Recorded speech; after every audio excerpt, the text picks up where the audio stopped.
What's up, you guys? Sean Ross Sapp. It is April 2nd, 2023. Welcome to Fightful, our WrestleMania Night 2 review. Oh boy, we've got a lot to talk about. Some good, some bad, some kind of both. We've got Will Washington here. He's the host of Grapsody every Saturday, along with Righteous Reg and Phil. And he's the host of Day After Dynamite over on Thursdays. Also, Ask Grapsody on Fightful Select. We'll brag about FightfulSelect.com, best $5 in the business, a little bit later. Will, how you doing? I'm going to tell everybody an important lesson that I once learned from the movie Don't Be a Menace to South Central While Drinking Your Juice in the Hood. And it goes, give up hope. Dreams are for suckers. It's true. That was the first movie I was not allowed to watch after I had started watching it. My aunt, who was notoriously known throughout my family as not being one to follow rules, walked in about 3 minutes, hit the eject button, and said, "I am sorry, boys. I cannot allow this." Well, that movie has a notorious story with me and my buddy. For those who know my good pal Theron Reynolds, there was one time where he had that movie in his backpack for whatever reason, and we had the substitute teacher in health class in the 9th grade, and she didn't know what to do, and so she's like, "Do you guys want to watch a movie or something?" And so she wheels the TV into the classroom with VCR and all of that. And Theron goes, "Yeah, I brought a movie with me." And she's like, "What is it?" And he goes, "Oh, it's just a movie. Everybody's seen it." And she's like, "Okay." And so he throws Don't Be a Menace to South Central the VCR. But here's the funny thing. That teacher completely checked out. She's like, whatever. And just kicked back, was not paying attention. And we watched Don't Be a Menace in 9th grade health class the entire period. It was That's great. Unreal. Well, I wish my aunt would have walked in and hit the eject button about 3 minutes before this show ended so I could create my own ending. But we will talk about that later. Guys, if you're watching Fightful for the first time, you're in for a treat. We're the top news breakers in the game, and we are here every single night with post-show reviews, whether it's Raw, SmackDown, NXT, AEW, ROH, Impact, Rampage. We have them all covered. And we're here after every pay-per-view. We've got news shows every week between myself, Will, Jeremy, and a lot of others. And we have tons of exclusive interviews over on FightfulSelect.com. That's the most direct way to support us. I know some of you are like, pay for wrestling news? Ugh. But we're breaking, quite frankly, over half the exclusive wrestling news that comes from sites like ours. It's coming from Fightful Select. And as you've seen... And with details, by the way. I just want to make sure that when we talk about the difference between us and anybody else doing this, mind you, because we've got certain people out there who will post a GIF and then be like, "See, sure, I reported this first," or something extremely vague, and they're like, "See, we had this way before Fightful Select." But the thing is, guys, that's not reporting. That's just hinting vaguely at stuff you know. But what you don't know, and you're throwing darts at a wall. I don't know, posting GIFs of every single person that is out with an injury for when they come back. Yeah. Hey, and here's the reality. If we don't break the news, we're getting details on it. That's why I want as many people in this news breaking game as possible, because I can follow up with the best of them. And we did that today, Will, because CNBC reported that WWE is selling to Endeavor. And literally yesterday I said, this is WWE saying, look what you can buy. Endeavor, which owns the UFC, looks like it is buying WWE. This is shocking. We have an insane amount of details, internal reactions, all that stuff on FightfulSelect.com. Just $5 a month gets you hundreds of exclusive news wrestling stories every month and about 40 podcasts as well. Just $5. And you best believe, as soon as this show is over, I'm working on a how, why, and WTF of that finish. I've already got a bunch of people in my inbox.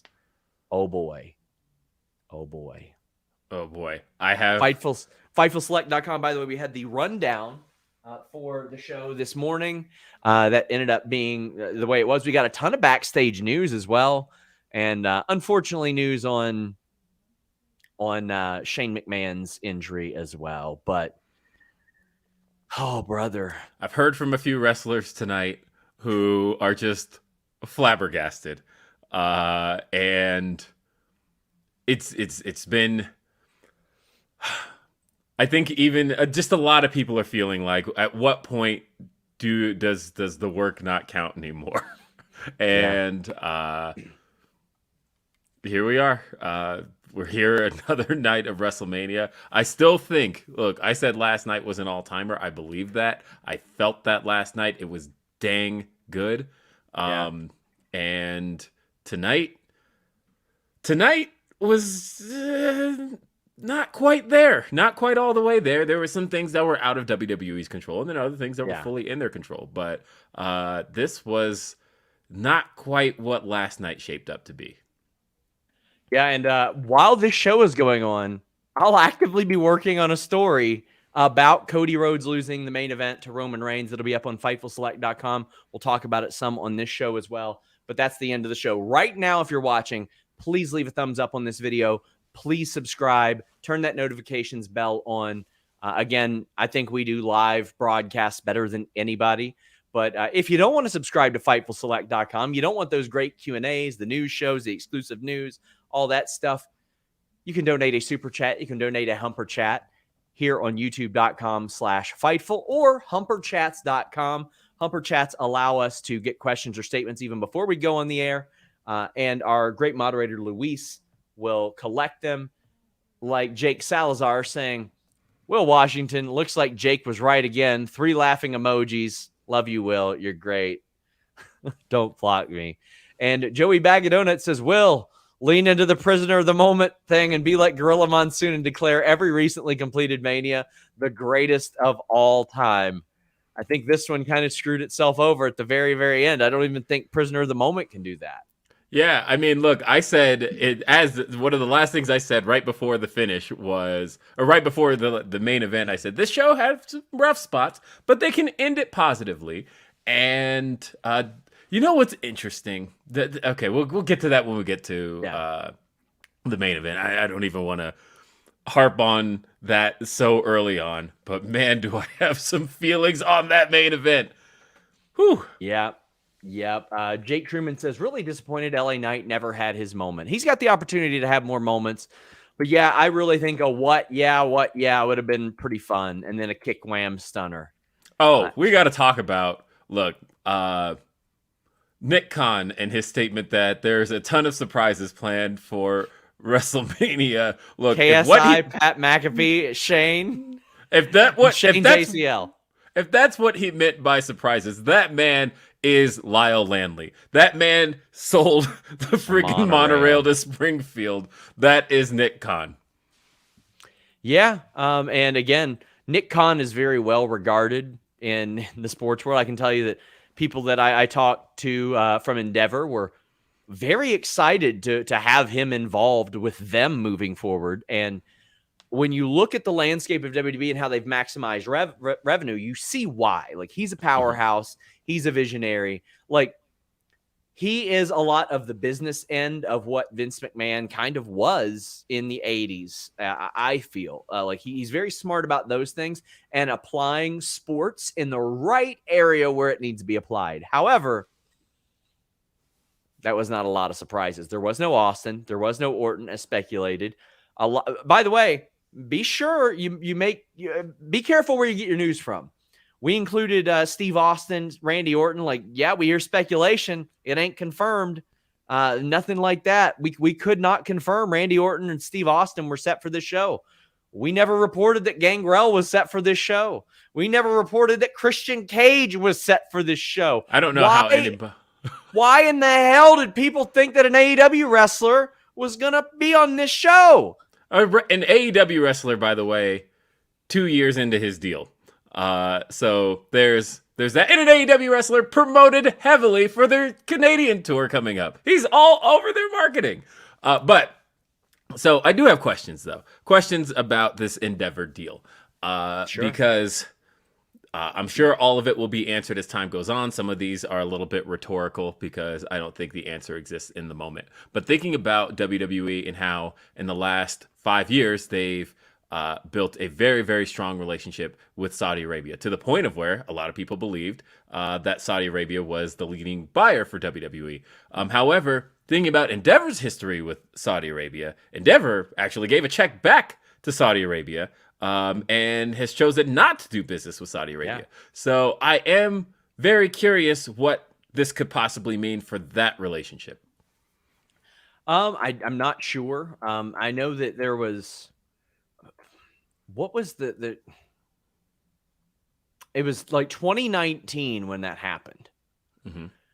But they're going back to Abu Dhabi at least.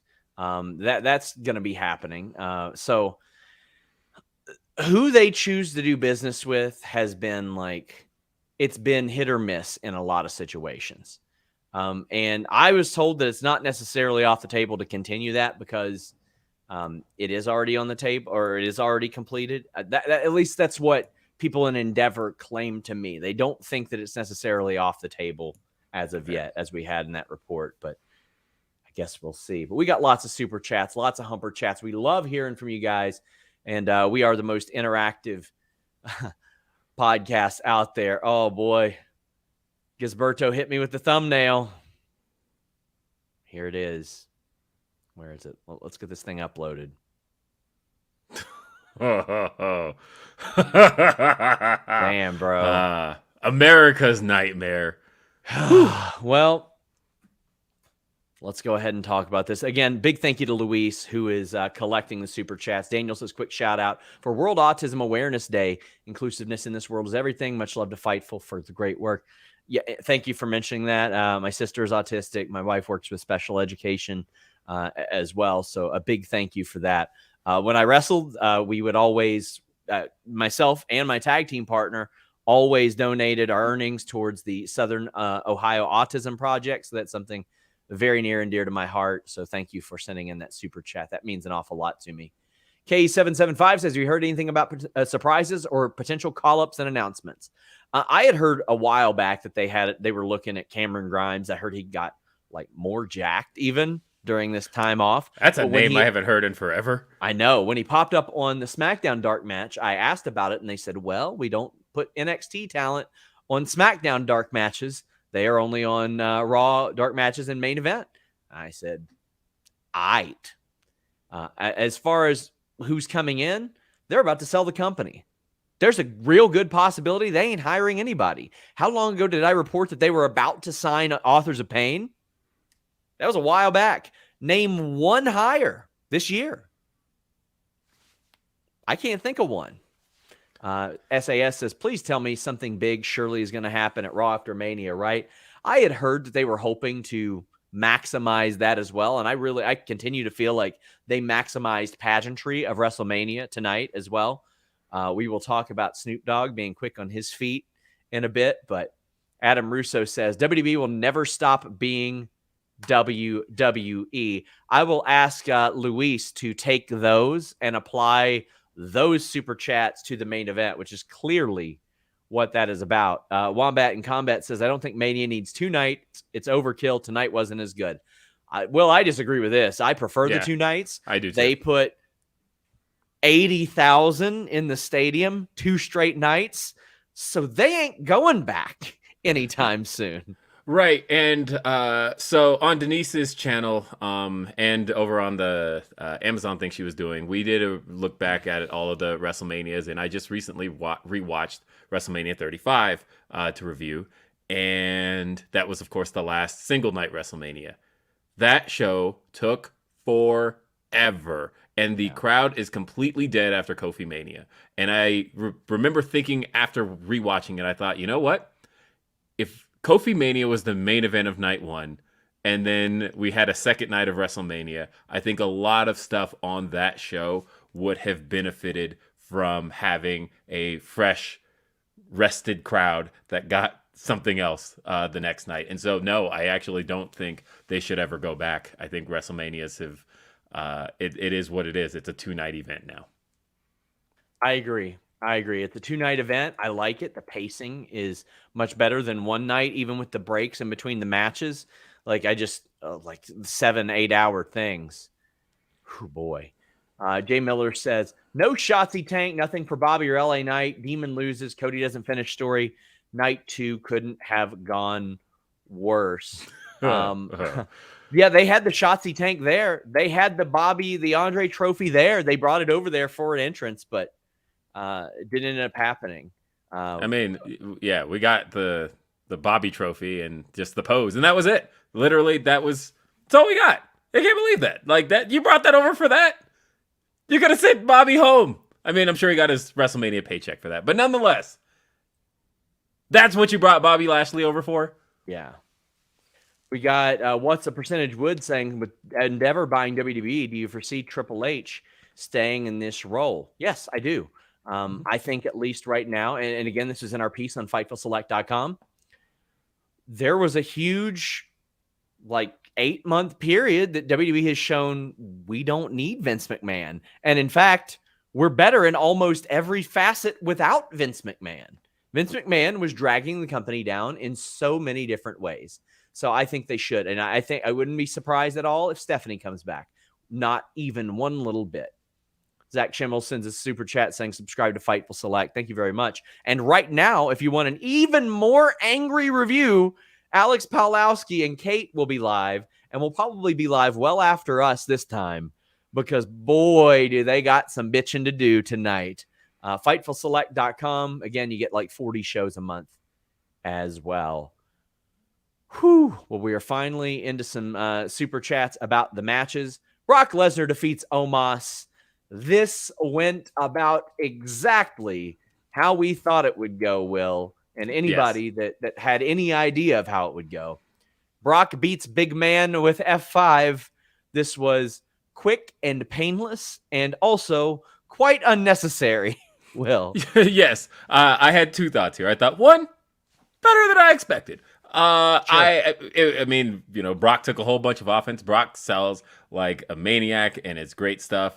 And then he hits few German suplexes, F5, we're out of here. I had two thoughts. One, yes, better than I thought it was going to be. And my second thought was, what are we doing here? Yeah. If you don't have something major for Brock Lesnar, you don't have to do this. I don't think Brock's presence on this show made the difference in any business the company did for this show. Maybe I'm wrong here, but I don't feel like I can probably point to a few things that did. I think Logan Paul brought a lot of eyes to this show. I think that yesterday's show anyway. I think that a lot of what Roman did also brought eyes to this show. But I feel like Brock was almost so uninvolved anyway that I don't know that having him here was worth what he was paid to do. I could probably have gone a WrestleMania without Brock. Yes. And it did feel like, especially this year's Mania, was like, well, this is who we got now. This is who we have now. And I'm completely fine with that, because Brock can do what Brock's doing. He can do it till he's 50. He'll be all right. And I know Becky, Lita, and Trish won, but Becky is a current major star. There was no Undertaker. There was no Steve Austin. There was no The Rock. There was no Triple H. There were a lot of, there was no Vince McMahon coming out there and having a match. There were here's the new generation of talent as well. Well, there was a Shane McMahon, but boy, we'll get to it. L Milkman says, I'm amazed Brock picked up a big guy. I know, that's the thing. So we saw him pick up a bigger guy 21 years ago in the Big Show. We saw that. And he didn't win that match. Big Show beat him for the world title. Yeah. But then after that, he started F5ing Big Show on the regular. There was this whole can he F5 the Big Show going into Survivor Series? And then he did F5 him, lost, and then made it a regular thing of just hey, I can F5 the Big Show. It's great. And pretty much beat Big Show into oblivion. Famously, they even had that stretcher match. Not the stretcher match. What was it? It was a stretcher match at Judgment Day 2003. I want to say that was. Yeah, and I just remember John Cena, when John Cena hit the attitude adjustment on Big Show at Mania, and they had kind of blown their wad on that because they did it at tribute to the troops like 4 months before that. And I was like, man. I mean, it was cool for the troops because that's back when they visited like overseas places. But yeah, this was like, it was something we knew would happen. Okay, Brock wins. That's cool. He got the hell out of town right afterwards. Alexander says, Mania 35 was the nail in the coffin for my interest in the WWE product. There in person, it was a slog after Kofi Bryan. Transit at 2 a.m. was a nightmare. Well, our buddy Matt Kuhn was dropping $150 just to get out of there. He's paid some random guy $150 to get him out of there. Respect to that man. Just making it happen. But Ronda Rousey and Shayna win the women's showcase. This was rough. Oh, man. Especially, and I had a hunch when both matches were announced and we saw the teams in either one, I knew there was nothing that was going to disappoint about the men's match. But I had some concerns about the women's match. And those concerns were not unfounded. This wasn't any good. And it's incredible how much Ronda has cooled off. I'm thinking about how a year ago, there was all this talk about how, this is the right time to do Becky Lynch, Ronda Rousey. And then it was like, it's still not the right time. We could probably wait. And 4 years ago was definitely the time to do Becky Lynch, Ronda Rousey. And we were told, Vince wants the triple threat. We'll get to Becky and Ronda eventually. And now we're at a point where I don't see a path to Becky and Ronda that where Ronda feels like she's on Becky's level. And that's a shame that this is what we ended up with for Ronda Rousey, considering where she was previously. Well, this happened. I can tell you that Ronda Rousey was originally slated for a major world championship match as far back as November, December. And she said, no, I want to team with my best friend. And you know what? I respect that a little bit. I mean, even if it's not a title match, she said, this is what I want to do. I've competed in world title matches at Mania, and I want to do this. I wish they would have had Shotzi use the tank. They had her there. They had it there. Like have, I don't know, Natty come out on like some sort of Power Wheels with a cat or something like that. I don't know. Have them street race for pink slips down the ramp. Do something. I'm very happy for Chelsea Green, Stooge #1. For those of you who don't know the inside joke, she was accused of leaking the info and had never spoken to me prior to that. And as a result, she hit me up when she got released and she said, I want you to get my first interview after that. And I always appreciated that as a fun little rib on the people that said that. So I'm very happy for her because she had a lot of injury problems for a while. She, I thought, stood out on Tough Enough really, really well. She got a lot of extra work. She did great character work and Impact. Great to see her here. Great to see Sonya here. There were some spots in the match that I liked. And I'm not surprised that Ronda and Shayna won this. It's just it didn't end up flowing well. And especially compared to last night, it is really hard to match what the men did in that wrestling, in that showcase. And also, Will, there are still no stakes to this match. Why the hell are there no stakes to this match? Why aren't they just for a top contendership at the very least? Especially when the tag titles weren't defended the night before by the tag champs. I feel like there were things they could have done here that they didn't do. Shout out Chelsea Green, by the way, for also being one of, and I needed to verify this stat. I had it before, but I needed to be certain. But she is one of only 3 of the recent rehires from last year, to make it onto a WrestleMania card. It was only just her, Dakota, and Braun Strowman.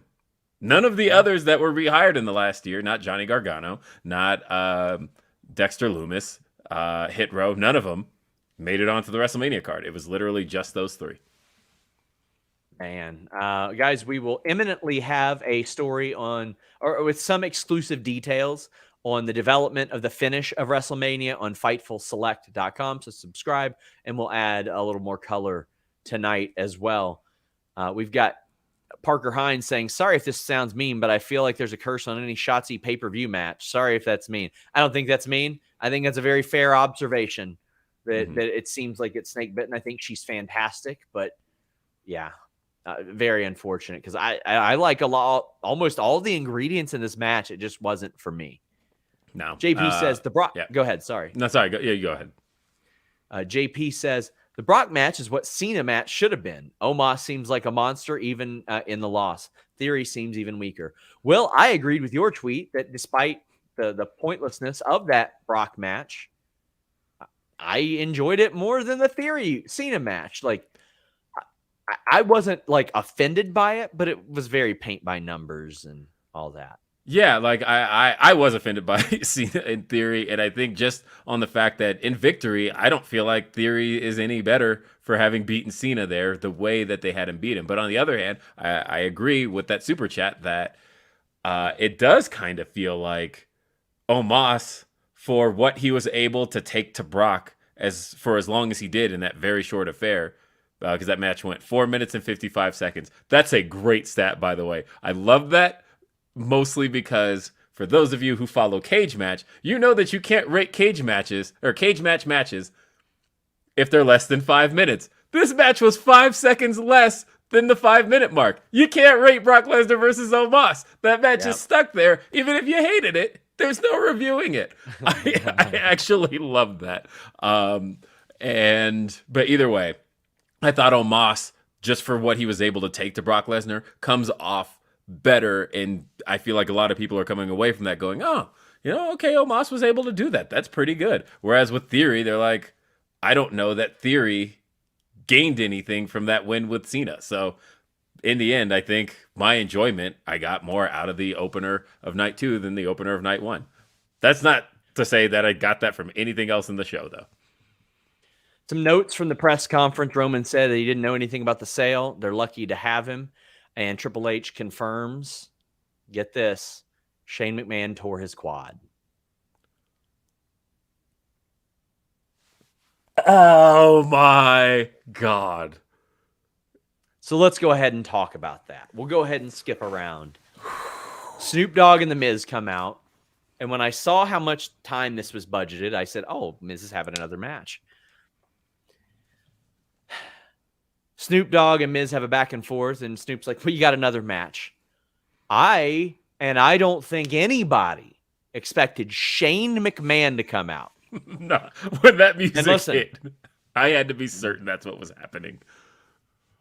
This might be Triple H's clearest indication of saying, I promise Vince doesn't have input right now.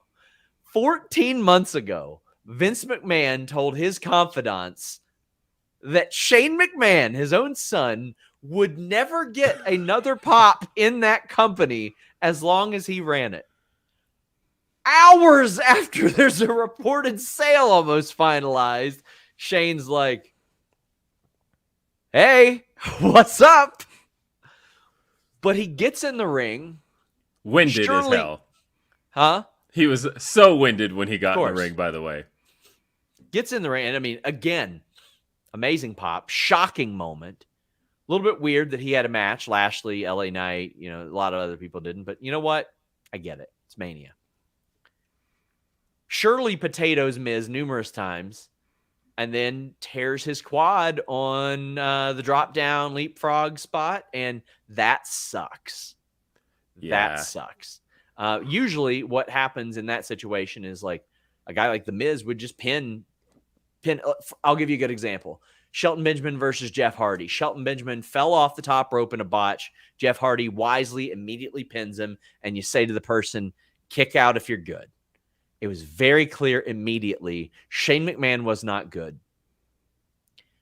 Snoop Dogg and Jessica Carr and The Miz deserve all the applause they're getting backstage, all the accolade they're getting backstage, because I didn't even know they would have had time to relay to Snoop Dogg the numerous things they did. Snoop Dogg walks in and delivers two really good work punches to The Miz. Like, they are just unironically good punches, and The Miz sells the hell out of him. And you hear Jessica Carr say, people's elbow. And Snoop Dogg does, I'm sorry, it passed the Rock sliding people's elbow. It's number one now, Will. It's number one. And you know it's improvised because he did it the exact opposite way that WWE coaches everyone to do it, which is their head the opposite direction of their opponent's head because you don't want your head to clash with their head. He got more air on the people's elbow than his AEW splash off the top rope. He did. He did. Like, you could tell it's like not a move he's seen in a long time. Like, he remembered like the opening of it, and that's my Hall of Famer right there. That's my tribal chief, my rightful world champion. The belt he is carrying around is the one, Will. It being a quad tear, by the way, is something. That's really unfortunate. That's not the way you want to see anybody go down. But, you know, it's a moment we can look back on, I'm sure, the same way we look at Vince entering the ring, tearing both quads. And, God, what is it with that family? Hunter married into it and tore both quads. Horrible. So sad. Yeah. It sucks, man. You hate to see this. It's not the way you want to see that go down. But, man, you got to give Snoop Dogg, Jessica Carr, and The Miz incredible credit for, first off, Jessica Carr, who has not been reffing nearly as long as a lot of the veterans, but still an incredible ref. The Miz, veteran presence in the ring doing that.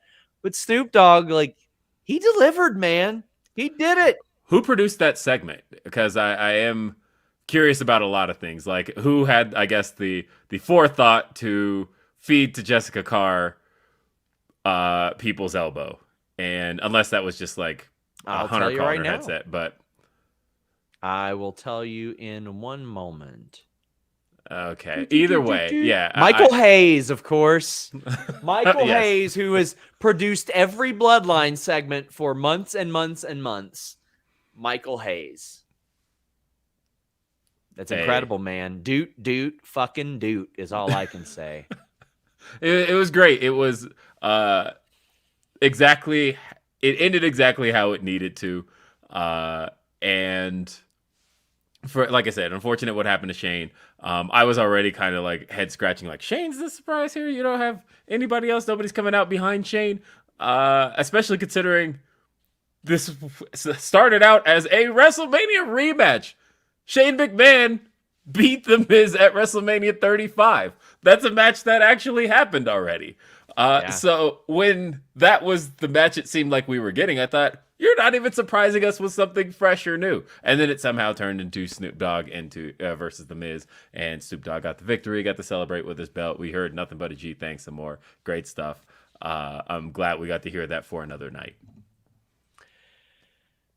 Yeah, Coffee Black says Snoop is the GOAT. And Simmons says, like father, like son.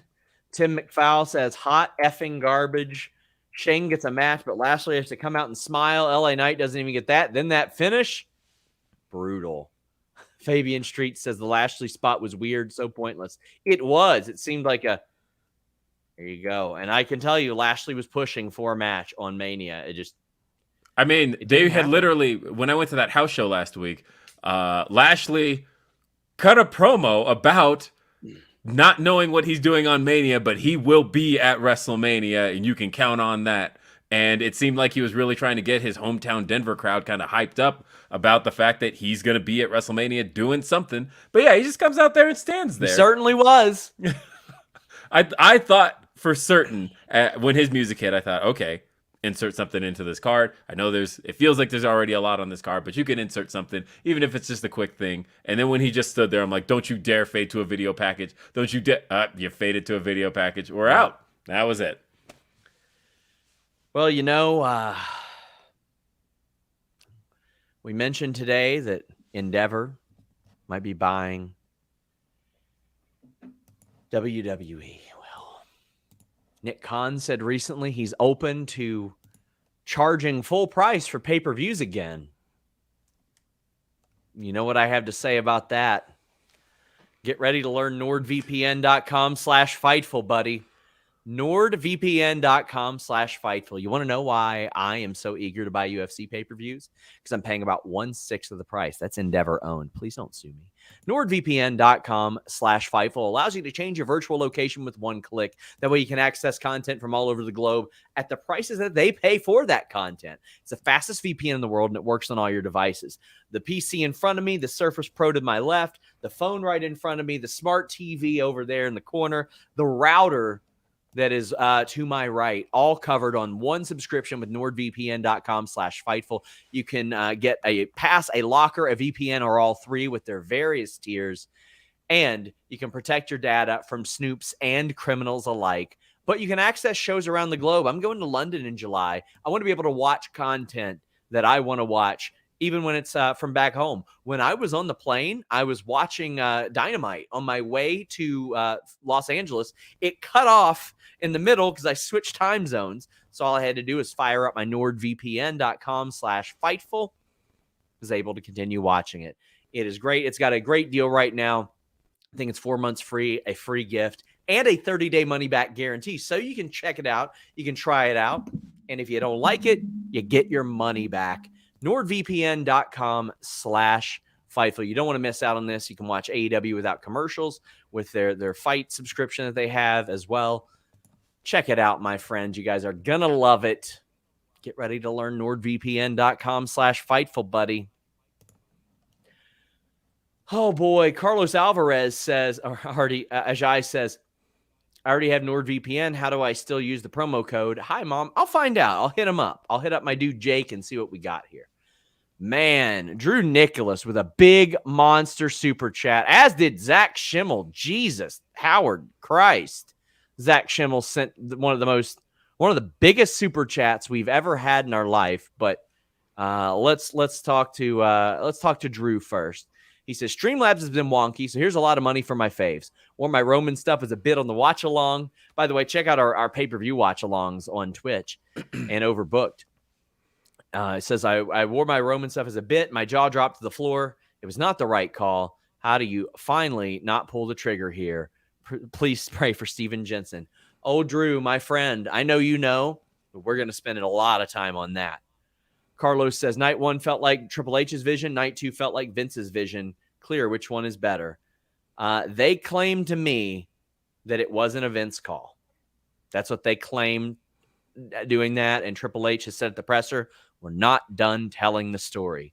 Remember the last time we heard him say that, Will? I can remember a few times we said that I'm still waiting on the end of the story when it comes to Charlotte and the NXT Women's Championship. You got it last night, pal. You got it last night, pal. There you go.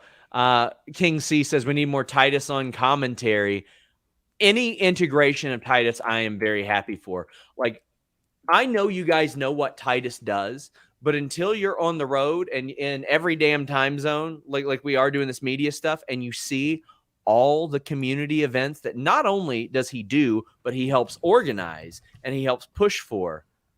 That guy, 1 in a million. I think Titus O'Neil is just incredible. Our friend Zach Schimmel says, the WrestleMania show is what made me find Fightful 5 years ago, back when the chat only had a couple hundred and less than 100 select subscribers. Glad I made the decision to support you all in these years. Here's 500 for 5 amazing years of content. Thank you for being the best wrestling news outlet and creating an amazing community. Zach, thank you so much. He has long been, I would say, our biggest supporter. And I can tell you, back then, when you found Fightful, it was losing, I would say it was probably losing $100,000 a year. And Jimmy Van said, you know what? I trust this. I trust the talent that we have here. I trust this process that slow and steady will lead to good content and great news. And Jimmy Van trusted me and trusted me to hire the type of people. He also trusted me to say, I don't want pieces of shit to watch my show, and I will gladly pass up your $5 or your super chats if you poison our well, so to speak. And that's why we end up getting good people like Zach Schimmel. I tell this to people all the time. If you cultivate a healthier audience, you cultivate a more educated audience. And I don't necessarily mean by school. I mean talking about life. I mean talking about the way that you view things, what you support, the kind of people you surround yourself with. I'm very proud of who we surround ourselves with. I appreciate that a lot. Caden says the Cease triplets are unhappy while in traffic. Oh, you're telling me. But I'll tell you what I was happy about. Hump. Just humps all around. I wish I had 3 raw hot dogs that just slap together right now on screen.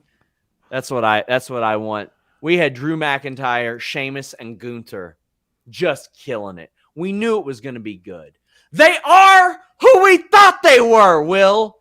This match was phenomenal. Just amazing. We knew what this was going to be. I knew when I said last week, and when I said it even last night, that I thought night 2 was going to be the better night. And by the way, throw tomatoes at me because I was wrong. But part of the reason I was saying that was because of this match. Knowing this was on the card, knowing who's in it, knowing what Drew McIntyre is able to do with Sheamus, knowing what Drew McIntyre is able to do with Gunther, knowing what Gunther is able to do with Sheamus, and so on. Knowing how these combinations have worked, we know that the 3 of them together are going to put together something that's hard-hitting, something that's smart, and something that's nonstop. And I feel like this was all of the above. This, if you are the type of person who's into just straight up aggressive professional wrestling, the type of professional wrestling that makes you cringe when somebody's chest gets caved in, this is that type of match for you. It just felt like it was nonstop from the get-go. They had the crowd in the palm of their hands. Sheamus particularly. Somebody's got to start paying attention to the idea of how over Sheamus is as a babyface and how much people want to support Sheamus. Drew was actually feeling like a lot of the heel here. But then, Gunther has the least amount of cash with the fans and almost the most to prove here. And I feel like he came away in this looking like a beast. He came away looking strong, and I think on the biggest stage of them all, he looked like somebody who is both smarter and tougher than the toughest that WWE has to offer. Just an excellent, excellent showing. This was so good. At this point, I want Gunther to break the Honky Tonk Man's record. He needs to. I think that reign sucked. I'm ready for erasure of that. Gunther is the guy, and it happens around September-ish. I would love that. I want it to happen. I need it to happen. If they ain't beating him here, I want that to be the way that it goes down. Jaden says, hope the weekend has been treating you well. Night 2 was a one-match show for me. The IC triple threat was amazing. Everything else was bad or boring to me. I did like Roman retaining, though. Well, I hope you ended up enjoying it, all things said and done. Meet Normus. He's talking about this. He says, the Sterling Beef Sons of Bitches 3-way for the IC title was my meat of the night.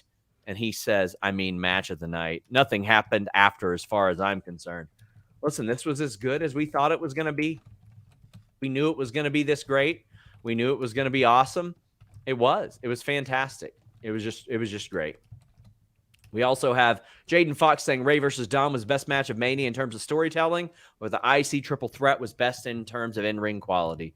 I know that they had decided on this back in December. I was told that, basically once the world heard that Gunther and Lesnar was a possibility, it was no longer a possibility. It was off the table, and they already had other plans. Mr. Showtime, which was definitely my creator wrestler name in WWF Attitude back in the day, says, please leave a thumbs up, guys. Best $5 in the business. Well, right after that, we got Bianca Belair, who is Mrs. WrestleMania, defeating Asuka. Bianca Belair 3-0, 3 really great matches. I won't say this was as good as Becky or Sasha's matches with her, but I still thought it was really, really fantastic. I loved the entrances. We had Asuka with the multiple Asukas, but I really loved Bianca's entrance. What did you think about this, the pageantry that we saw associated with Asuka and Bianca? I was particularly really into Bianca's entrance. As I revealed earlier today on After the Week, I am very much a dance dad, and I pay attention to these things quite a bit. And for the coordination with these girls and just the absolute celebration of Black excellence here. This was Bianca has always gone above and beyond with these entrances. Last year was also very, very good in terms of what she brought to the table with the HBCU entrance. This one here, I thought, letting the girls showcase what they were made of and giving them that special moment on this stage at WrestleMania, magnificent. Thought that was brilliant. It was brilliant, and it honestly brought a little bit of a tear to my eye. I've had now 2 entrances, this one and John Cena's, that made me feel a little bit before a match got going, and I very much appreciate Bianca for that. Bianca does the Cena schedule.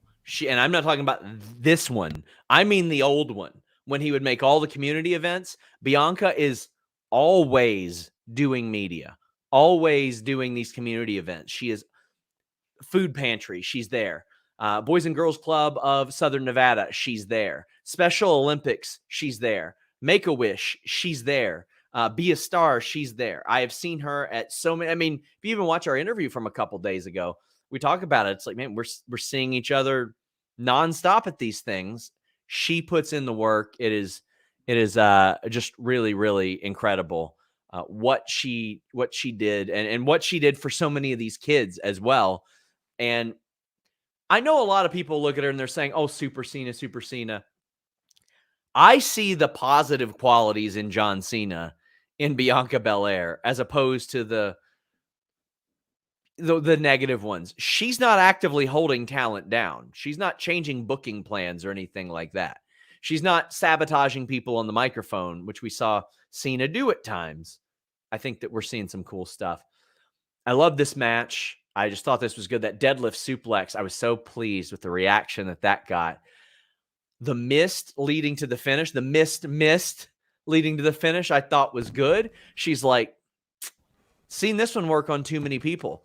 There's a thing I go back to. It's the Road Warriors DVD that WWE put out. And Road Warrior Animal said, one quality that we always wanted as big muscle-bound guys was we wanted to be street smart. Like, our characters come from the streets. We look like we do. And obviously, it took some sort of knowledge to get where we are. We don't need to be muscle-bound, dumb people. Bianca being very smart to what Asuka did was great, because I hate it when you've got a champion that's reigned for so long and they just fall for the tricks. And Bianca did not fall for the tricks. And I loved the struggle with the KOD at the end after all that, because she sold me a ticket on that as well, Will. Yeah, there's multiple times in this match. Robo Will! Oh, no! Robo Will, we're going to mute him briefly. I hope. Robo Will. Let's see what we got here. We got Night Track saying they've done Asuka so dirty every WrestleMania. Buck's Basement says people are pissed Asuka was buried. Super Bianca was audibly booed. Crowd wanted Asuka to win. Hopefully she wins it. Backlash, disgraceful. Asuka is 0-5. Listen, Asuka should not be 0-5. I agree with that. I did not hear audible boos. I can't say that I heard that. Maybe people were just loud at my house. Asuka didn't get buried.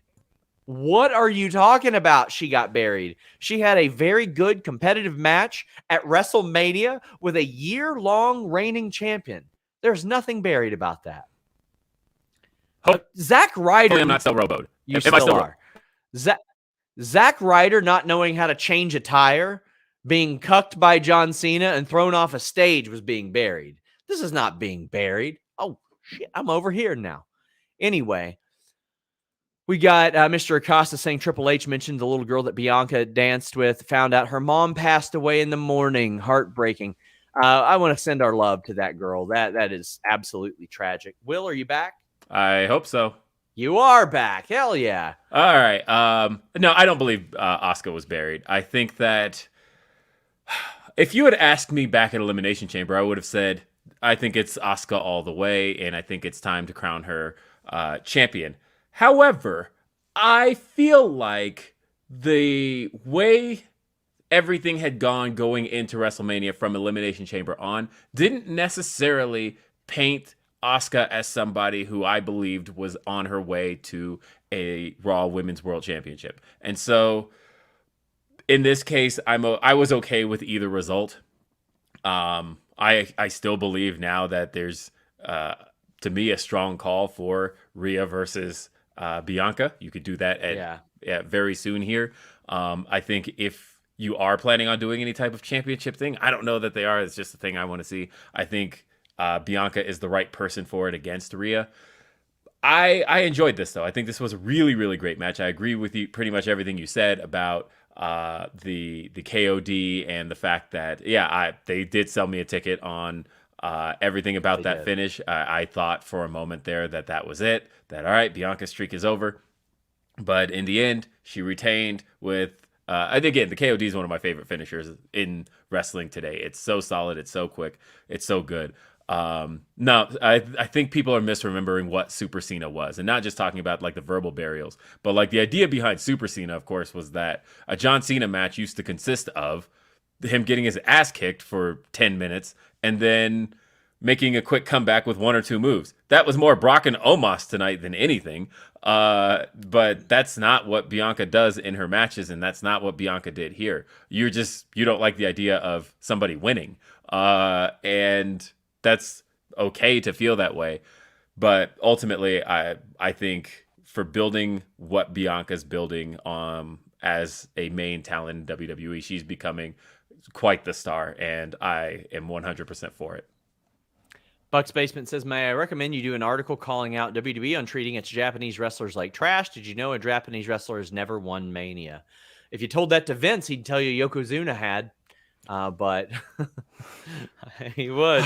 I wasn't sure where you were going with that, but that's... I don't do editorials personally, but I mean, if you want to write one, I'll read it over. But I think there have definitely been times they do. I don't think this is a situation where they treat a Japanese wrestler like trash. However, Asuka says on Twitter, I might as well go back to Japan.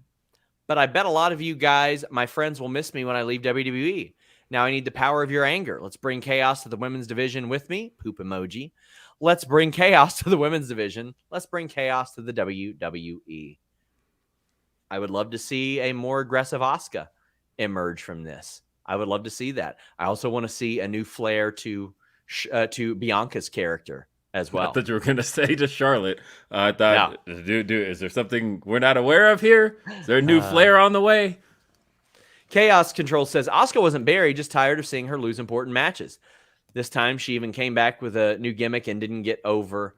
I mean, I do get that. This was the opportunity for a hard reset on her, but I think that Bianca is a once-in-a-lifetime talent as well. I think she's a very special talent. Asuka has had a lot. Asuka has won Royal Rumble. She has won a lot of women's championships. She had the most historic run in NXT history. She's had multiple title matches at WrestleMania. She's had a lot of things. She's been tag team champions, involved with Kyrie, Becky, and Charlotte. Like, she's done a lot of incredible things, and they trust her a lot. But I do think that, that's a testament to how good Asuka is. She's had all those things, and they could still have booked her better in many, many different ways. Gamma Base Comic says, Hunter said the little girl who was front and center in Bianca's entrance found out her mom passed away today or yesterday, and Hunter really broke down about it. That is one of those things that you look at and you're like, you're very glad that this situation was available, because that girl might have some of that pain alleviated. Obviously, there's no replacing a parent, but there's something that she will always remember. And she has some positive emotions to associate this weekend, this time of the year with than her mom passing, Will. That's so much. And you know me, I'm always sensitive about issues when it relates to kids. And, for her to be able to get to do that, again, I know that's not going to replace the loss of a parent. Nothing's ever going to replace that. But it is nice to see that she got to do something really special, especially as it seemed like dance was really important to that family. I think that it's just a really cool thing. And I'm so sorry to hear about that loss. We've also got KE775 saying, what do you think is next for Bianca? She has no viable challengers left on Raw. Do you think WWE will be doing a draft to shake things up? They need to do a draft. They really do. Talent that I've talked to have not been told about that. I've said this a few times. Well, I would love to see some Rob Van Dam come out of Bianca Belair, because we look at her and we've seen in her matches, she's amazing. And I would love to see somebody like a Ricochet or a Bianca Belair that knows they are every bit as good as everybody else knows they are. Because that was what was appealing about Rob Van Dam to me. It's like, I watched him wrestle and I went, oh my God, I can't believe that a human can do this. And he's like, oh, I believe it. I know I can. And I'll just do whatever I want. And I don't care who I face. Like, you have that cockiness to you, have that confidence and that arrogance, but you're also not afraid to face anybody. I would love to see that in Bianca, because I believe everything that she does in the ring. I do too. And that I believe I can't say enough good things about her. That you are a robot now as well. Will is a robot. You hate to see it. You hate to see a young man go down this path. You hate to see it. Night Track said, Snoop said, "You all right, cuh?" I have gone months without the robot issue, by the way. So fascinating that it's just popped up WrestleMania night. Thank you.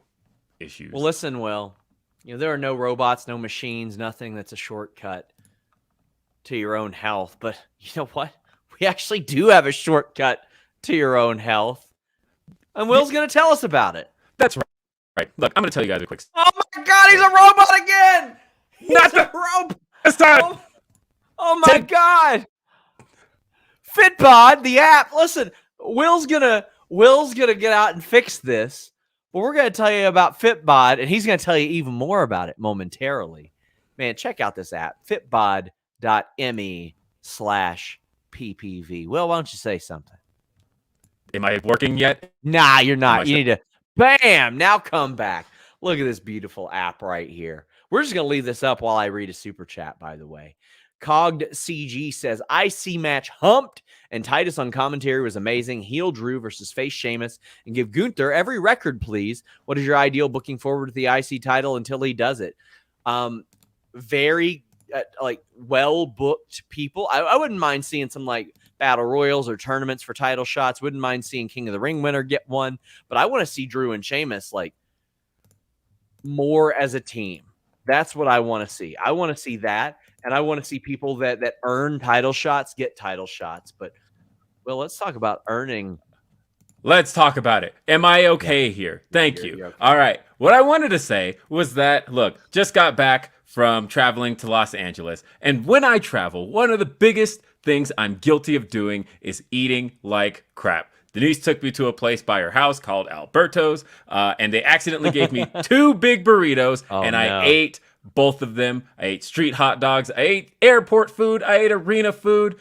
I'm about 3 pounds over from this 3-day trip, and I feel like hell. But today, I pulled out the Fitbod app and got to work today. Almost fell off my treadmill after a text from Cher, Delaware, but nonetheless, being able to set goals is exactly what Fitbod is good for. Updating it with my new goals, my new targets, and it comes at me exactly with what I need to do, because Fitbod's algorithm changes and updates your fitness plan as you go. Just pick a fitness goal, add your equipment, and Fitbod will create a routine for you. Whether you've been missing gym time or you've hit a plateau, a fresh start has never been easier. The app switches up your exercises to avoid overtraining or burnout, and your program changes based on your personal progress for maximized results. Whether you work out in the weight room or your bedroom, Fitbod has a plan for you. Learn new movements the right way with over 1,400 HD demonstration videos. A full year of Fitbod is less than the cost of a single session with a personal trainer. Join Fitbod today and build a routine that lasts all year. Get 25% off your subscription or try the app free at fitbod.me/PPV. That's FITBOD.me/PPV. Check it out, guys. They are fantastic. They've been on board with us for several months. I know that Will has definitely changed. I mean, I remember at Denise's wedding, you're like, I'm going to change some stuff. You mentioned that Fitbot app. You love to see it. You love to see it. Got more super chats, more Humperchats. Reminder, you can get those in here at youtube.com/Fightful, as well as humperchats.com. Please leave a thumbs up on this video. If you want to help us out without donating monetarily, please head over to Apple and leave us a nice review. So many of our viewers are on the video end, so there's no rating system for YouTube. And as a result, it's not as easy to find us on audio platforms, but we are on every audio platform out there. So please go over there, leave us a nice 5-star review. It would mean an awful lot. You can also support us by going to shop.fightful.com. Will and Grapsody have some merch up there, and we are about to start adding a ton of new designs. We're going to get those in regularly, get a lot more stuff. A Stag saying, Will being buried by technology, sad. Now that is a burial. That is a burial. I am very annoyed by this, but hopefully we're good to go. I have closed out a whole lot of other stuff, and hopefully we're good to go the rest of this show. We also have more super chats about your computer. Line drive saying, bring him here. Give him all. Come on. Will Washington's computer trying to update or upgrade Will into a Cyberman.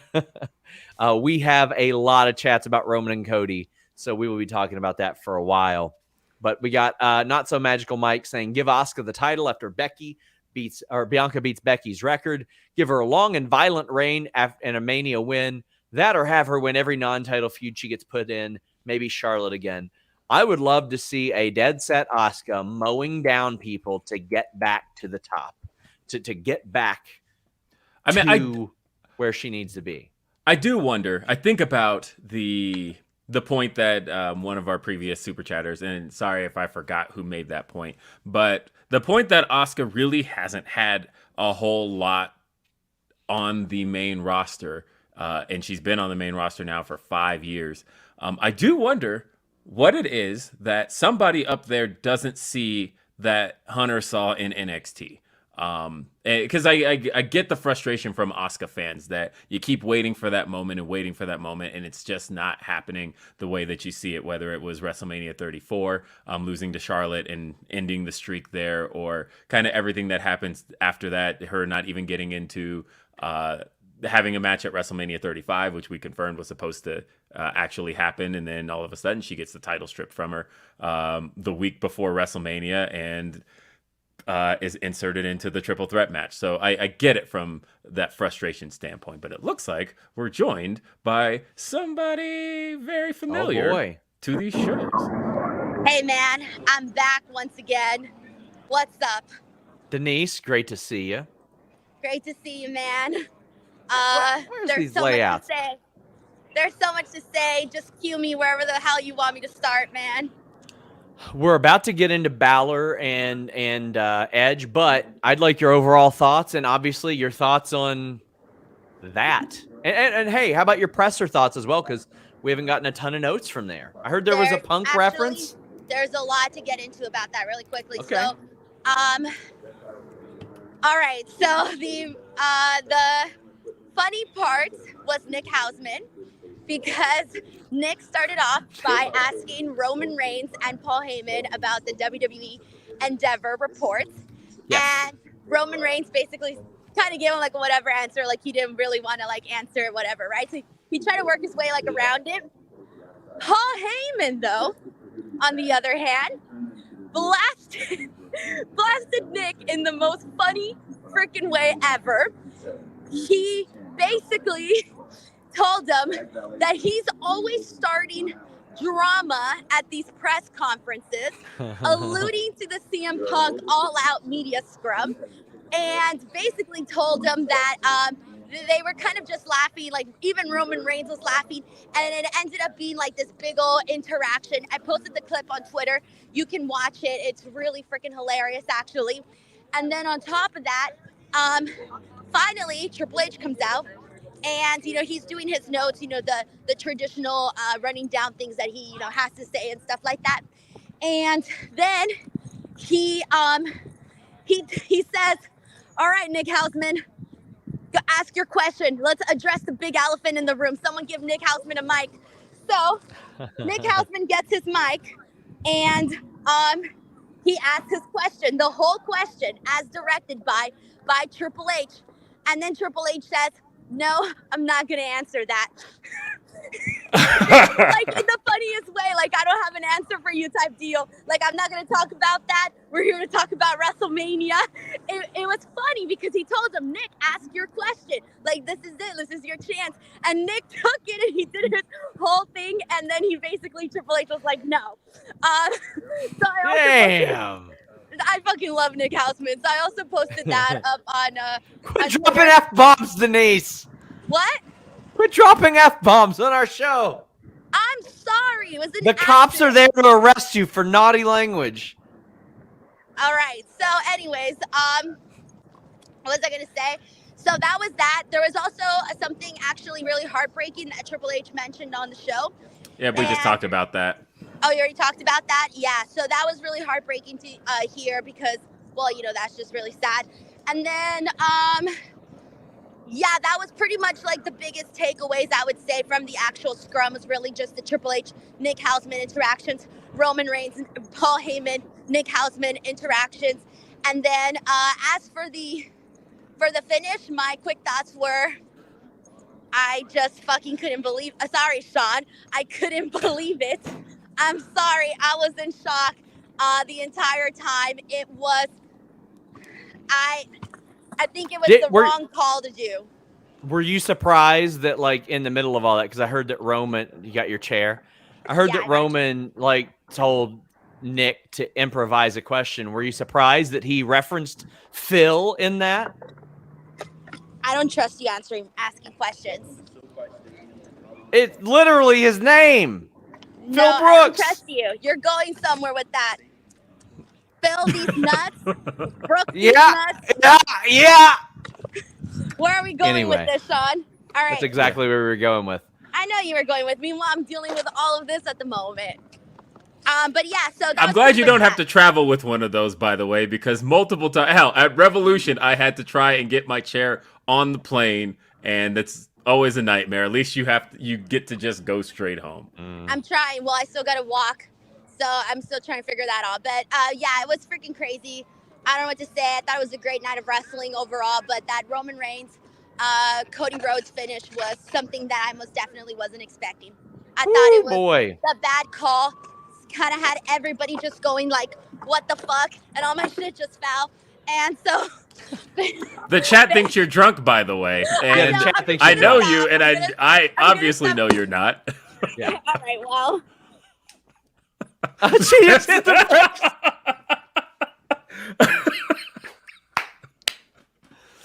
She's not, by the way.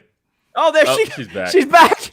She's back. What happened? I'm sorry. I was trying to turn the camera around, and turns out that if I press that button, I exit the stream. You're not beating the case here, Denise. No, everybody it's thinks you're me drunk right now, man. I legitimately, yeah. at one time, I had somebody join WrestleMania post-show drunk, and I had to edit them out of the show afterwards. I'm not drunk. I don't even drink alcohol. I know. No, I know. That's what I'm saying. I knew that. I got 2 bags. I got my tripod strapped to my back. I have my purse. Then I have the chair literally stuck into the little thing here. So it's just crazy. But man, I don't know what to say. I mean, there's still so much to kind of sink in. But really, I just thought that the Roman Reigns, Cody Rhodes thing felt freaking weird. Even when Roman Reigns walked in, I think the feeling in the room, instead of like, oh my God, like, Roman Reigns did it again. Yeah. It was just like the feeling in the room, the vibe in the room was, dude, what now? Why didn't you guys pull the trigger on this right now? This felt like even when like Sami Zayn and Kevin Owens ran out there and did their whole bit with the Usos, that was such a high peak moment. People were reacting. It was crazy. It felt like a grand finale. And then the air was sucked out of the room. I don't know how the reaction came across on TV, but in person, there was a lot of just like, there was a bunch of noise, but it was a mixture of what the fuck just happened. And also like it was just people gasping and like shocked reactions. Denise, I want to thank you so much. You going to get food after this? I'm not answering that question. You mean to tell me you're not going to get some Chef Boyardee's nuts? It doesn't work that. Goodbye, Denise. Thank you so much for joining us. We greatly appreciate Denise, as always, on the scene. We're going to try to do this more because we always have, quite honestly, half the media room at the AEW or the ROH scrum felt like it was Fightful the other night. Fightful connected. So, Denise had her Ligma shield on tonight. That's for sure. She XP'd up after last night. Blake Meek says, give me Bianca versus EO, please. I agree. Thomas Guerrero says, do you think some AEW wrestlers, maybe Jay White too, might feel some WWE hesitation after this? Well, Tony indicated that he wasn't interested in signing away his partner's talent, but he just did with Juice Robinson. So, I don't believe that. So I think it's interesting when he says that because on one end I can agree with the Juice Robinson side of that, but for Jay White to lose in a very loser leaves New Japan fashion, that felt a lot different. Like Juice Robinson is still representing Bullet Club. Like it feels in a way like Juice Robinson can, he's still going to be representing New Japan he's still going to be representing New Japan in a lot of ways and who he was in New Japan. But the way Jay White lost in a very he's not coming back here kind of way, that told me that he's exiting that ecosystem altogether. And I think that's kind of what Tony's saying there, that I'm taking somebody away from their system altogether. I wouldn't do that. Juice Robinson's still going to be working stuff with New Japan, even signed to AEW. But I don't see that out of Jay White at all. Jai Coleman says, Denise, how much do you judge me? I live in LA, didn't go this year. Went last year to Dallas, though. Oh no. I wouldn't. Oh, man. If WrestleMania were in Indianapolis again, I'd go. If it were anywhere within 3 hours, I would drive. I would go. Damn, man. But you went to Dallas? Dallas might be the only place I hated driving in more than LA this past week. It was. Oh, how could you have hated Dallas more than LA? Because will tell you. I'll tell you why. In LA, it takes you 30 to 35 minutes to get anywhere because there's traffic. In Dallas, it takes you 45 minutes to get anywhere, and there isn't traffic. No, it's just everything is completely separate. I can see that. But because I live in a city that's so accessible, and granted, I'm from LA, so I forget these things having been in Colorado as long as I've been. But I'll open up Google Maps, where's this location? And it says 11 miles away. And I'm like, oh, sweet, 11 miles. And I hit start. It says 1 hour. And I'm going, what is this? How can this possibly be? I tried to get from Disneyland one time to an NXT show when I was in LA in 2016.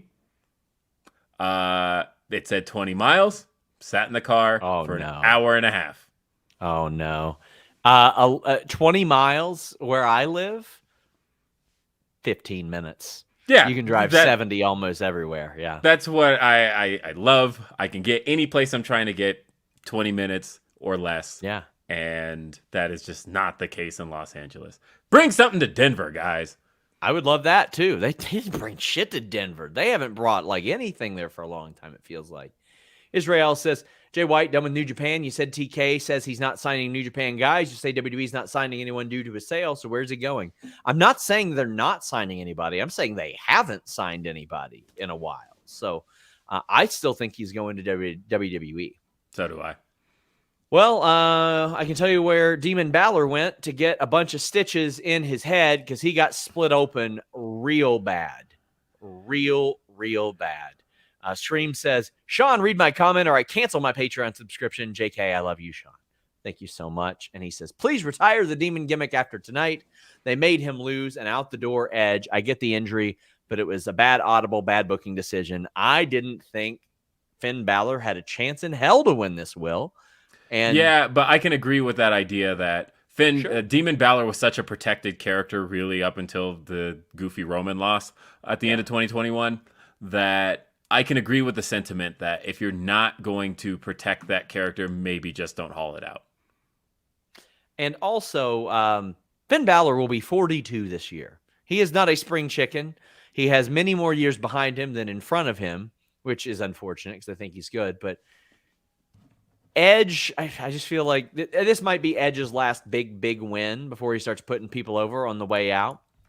But we had an interesting scoop on FightfulSelect.com. Internally, he was listed as a Brood Edge, but there was no Christian. There was no Gangrel. Instead, there was just a graphic that said Brood Edge. And not even the Brood music. It wasn't. It wasn't the Brood music.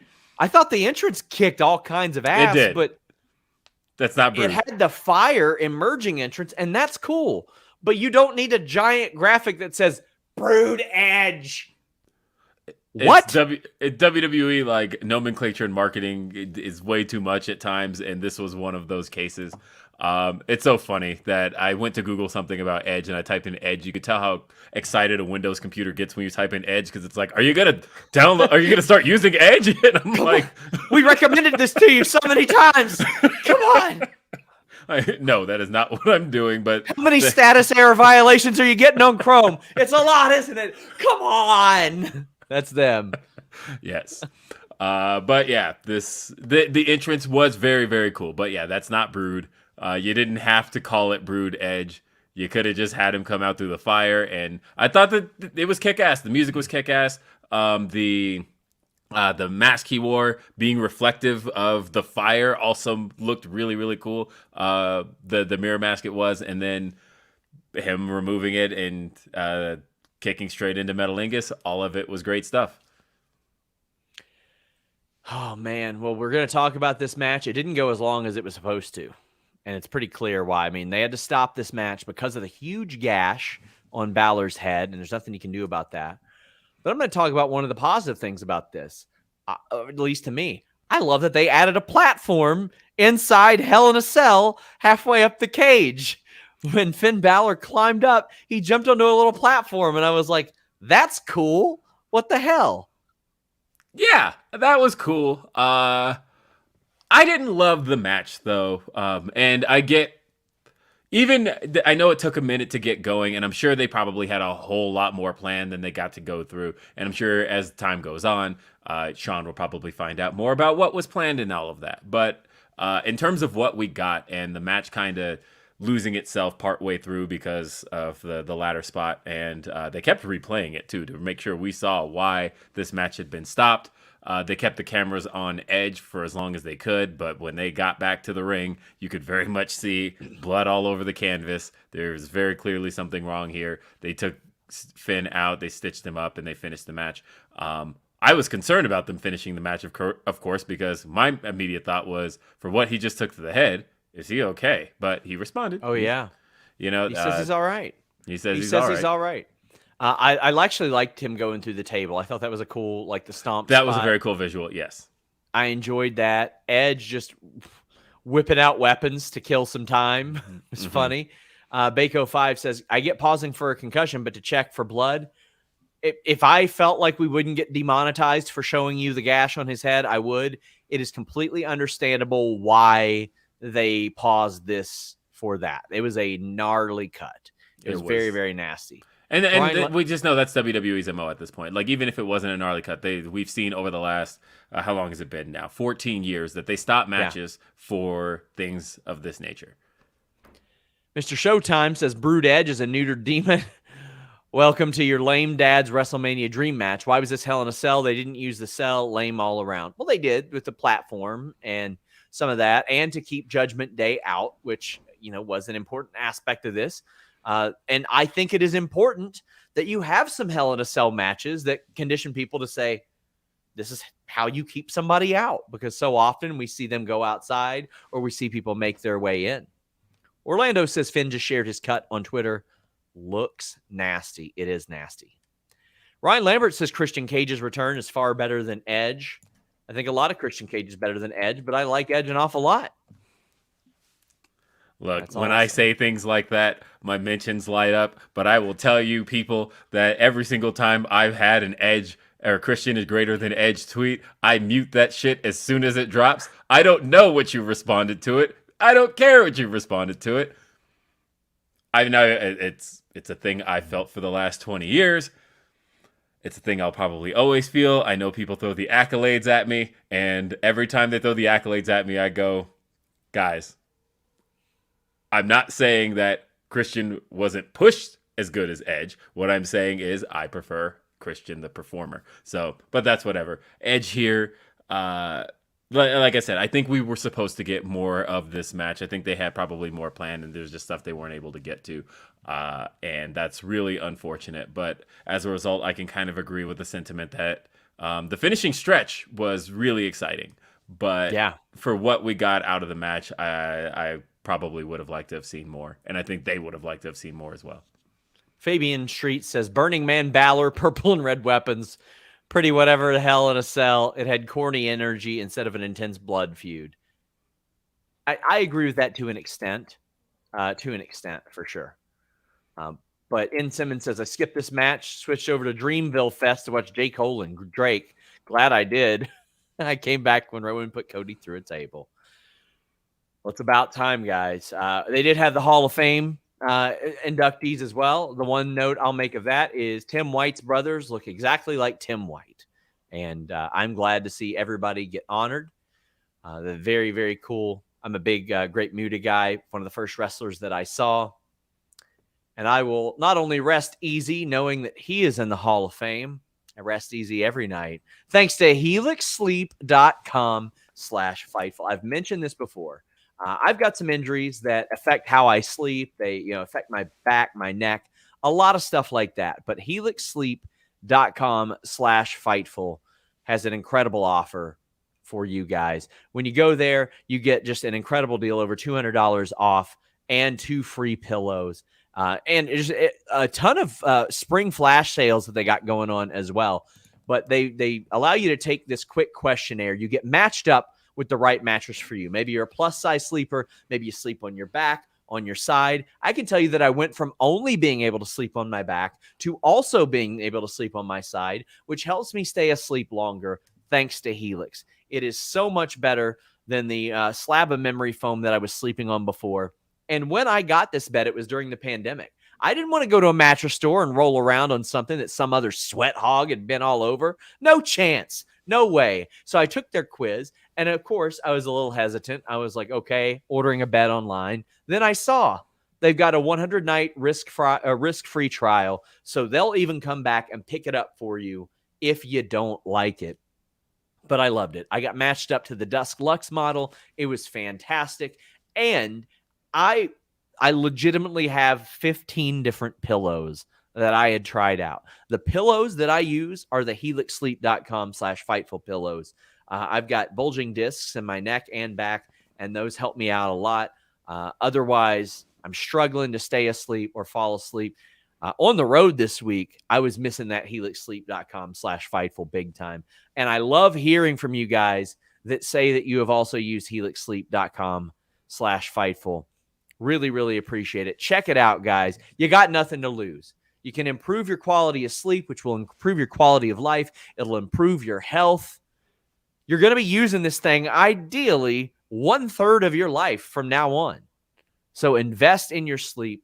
That was something I rationalized. I was like, I'm in this bed ideally 6 to 8 hours every single night. So I did it. It was a great decision. helixsleep.com/fightful.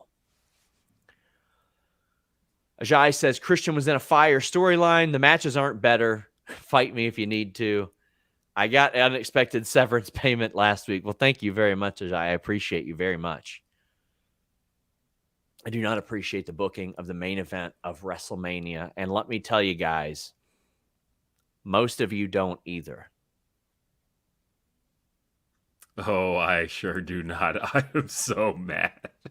Roman Reigns defeated Cody Rhodes after a phenomenal match. You know their spots, guys. We're going to go, the Cody Cutter, the Superman Punch, the Crossroads, the Uranagi, the spear. You know the spots. Solo gets kicked out early. He emerges again late. A Paul Heyman distraction leads to a Samoan spike and a spear. There were a ton of false finishes very early. The drama was very, very high. Very high. I knew when Cody started to roll through those crossroads, I had a bad feeling. But let's talk about one positive thing. Kevin Owens has been involved in the main event of WrestleMania 3 times in the last 2 years. I already did some reporting on this, and it's on FightfulSelect.com. I'm told that people ringside, referees, people involved in the match, people directly around the match weren't told a lot of their involvements and exactly what was going to happen until today, but I was told the decision was firmly in place a few weeks ago for Roman to win. However, when you saw people out there barking like it for sure confirmed, it was not confirmed to people outside of the know. There were some very, very powerful people that have been made aware of it, but Cody Rhodes loses, and this is our thumbnail tonight. There were some people that felt like Cody needed an obstacle to overcome. I completely disagreed, Will. His booking was enough to overcome before 2016. Him leaving WWE was enough to overcome. I think people think he's brand new, and I think that's... Yes. Sorry, keep going. His AEW run was something to overcome. Him tearing his pec was enough to overcome. He's going through hard times right now. And he has said he is not a common man. He was fed with a silver spoon because his father was a common man that stepped up and did that. We also saw the great, the odes to his brother and to Dusty. Some very cool spots in the match. But nobody is talking about anything but the result. But I do want to highlight one thing. Cody Rhodes handed the weight belt to -1. This might have been the first time we saw Liberty on screen. I feel like he's been protective of her face. We saw Brandy as well. The weight belt, I had tweeted this. The only company that it didn't feature was Bar Wrestling, which was problematic, and Cody specifically wanted to not include anything like that. It included All In, it included New Japan and ROH and AEW. But the -1 thing, I love that. I think that's very cool. We saw Amanda Huber tweet about that. I'll tell you, that was my first indicator, though, that something was up. When we saw Liberty before the match, I went,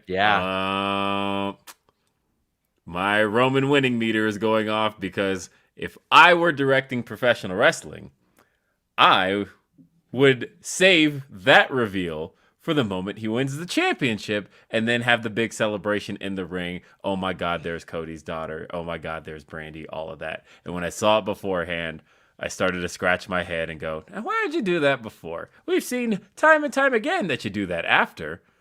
But maybe they're just doing things differently. Cody's got to win here, and I pulled back. Usos interfered. Kevin and Sammy ran them off. Ajay Coleman, who I don't know how to pronounce their name, says, Jesus Christ, I'll pay money for you to say my name right. Well, if you're going to keep paying me, I'm just going to keep saying it the same exact way. And hopefully you can encourage me even better. But we got a wealth of super chats to get through. We have Matt C saying, I think Roman drops it to Solo at the next Mania. I doubt it. Rye Gillian says, my biggest fear moving forward is they take the bloodline Roman story too far where it outwears its welcome. There's a lot of story to tell, but the championship being locked up while WWE tries to build more stars, it's a problem. To me, it's a problem when they don't have him on Raw and SmackDown. When Raw feels like it's a place without a prize, so to speak. Lake says, if not Cody, then who? We will be addressing this momentarily. Real Nerd, the ending to Mania was trash. So disappointed.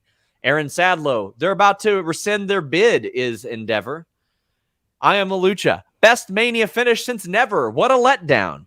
Ryan Lambert. By the way, I have to say on that Endeavor point, no, if they're making that announcement tomorrow, I actually think Roman's the guy that they want holding the belts, standing next to everybody as this announcement's made.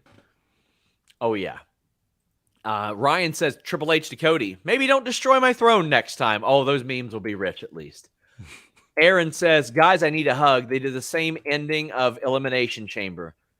Yep. The Elimination Chamber thing stings a little bit more now, but I mean, at least Sammy and KO got their moments. We got Matthew saying finishes like this, nobody's paying full price. NordVPN.com/Fightful. He also says Cody losing is such a horrible decision. G Bro says, can somebody check Steven Jensen? He's probably calling in this week. Og CG says biggest fumble in Mania history. Good job, Vince Jr. I'll wait a little bit and see on that, but it was a fumble. And I got to say, John Alba asking, how do you weigh an all-time moment versus keeping the title on Roman? And Triple H said the story's not done yet, and neither are our super chats. Apex says, called it yesterday. Reigns won 8 out of 10. There are a lot of people that are happy about Roman Reigns winning this match. What do you say to those people, Will? I say go to hell. No, more so. It's not, to me, the thing I'm most annoyed by is not that Roman won, honestly. I could have taken a Roman victory, but it was more so they didn't have a new idea in their biggest setting possible for Roman Reigns as a champion. I felt like you did the same thing that you've always done. You did the ref bump. You did the interference. You did the Paul Heyman distraction.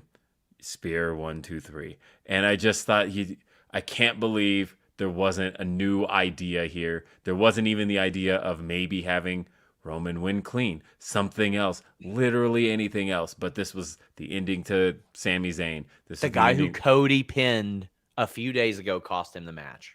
Right.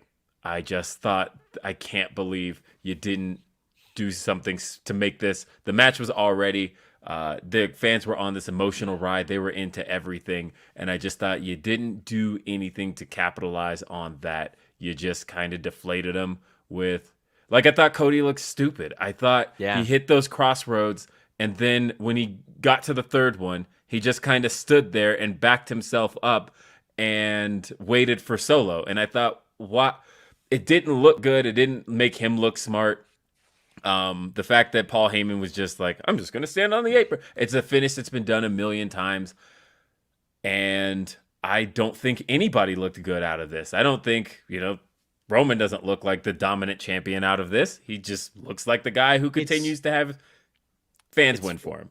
It's funny because the result of the opening match of Mania last night and the ending of tonight felt very like, I can see why people think that Vince is back type of thing. Yes. It's one of those types of things. We're going to do a whole section on what's next soon. We've got a billion super chats and we want to get to them. Mets fan for life says it's been said a million times, but I'm done. There are going to be some people that are not happy with this. My son said that today. Yeah. After the match was over, he was so sad, and I had to tuck him in right before the show, but he stood up and said, Dad, never watching WWE again, and went to bed, and I don't even know what to do with that, considering how much this kid loves professional wrestling. Yeah, I'm going to ask Luis to separate the ones that are about Cody winning or Roman winning being good. That way we can kind of streamline our show a little bit more. But Joseph McLean says, seems like based off the camera angle of Cody in the ring, I can see the storyline with The Rock from Mania 28-29. I don't want Roman to hold the title for another year. I don't think there are enough satisfying stories left. Maybe I'm wrong, but I don't think there are enough satisfying stories left. Kim Gray says, I'm just tired of the same stuff. My kid is heartbroken. I'm sad. May not watch tomorrow. I felt like this could have culminated and people would have been like, what an incredible run. What an incredible story. What an incredible build. What an incredible moment. Now I feel like there are a lot of people that no matter what will be like, this is past its expiration, no matter what the route is. And that's the risk you run. Brandon Charles Powell says, with the TurboTax sponsorship, I'm expecting an appearance from IRS calling us tax cheats. Nick Khan couldn't even give us that. Anthony Velasquez says, tired of standard Roman Reigns match, template, ref bump leads to overbooked nonsense, and babyface always loses.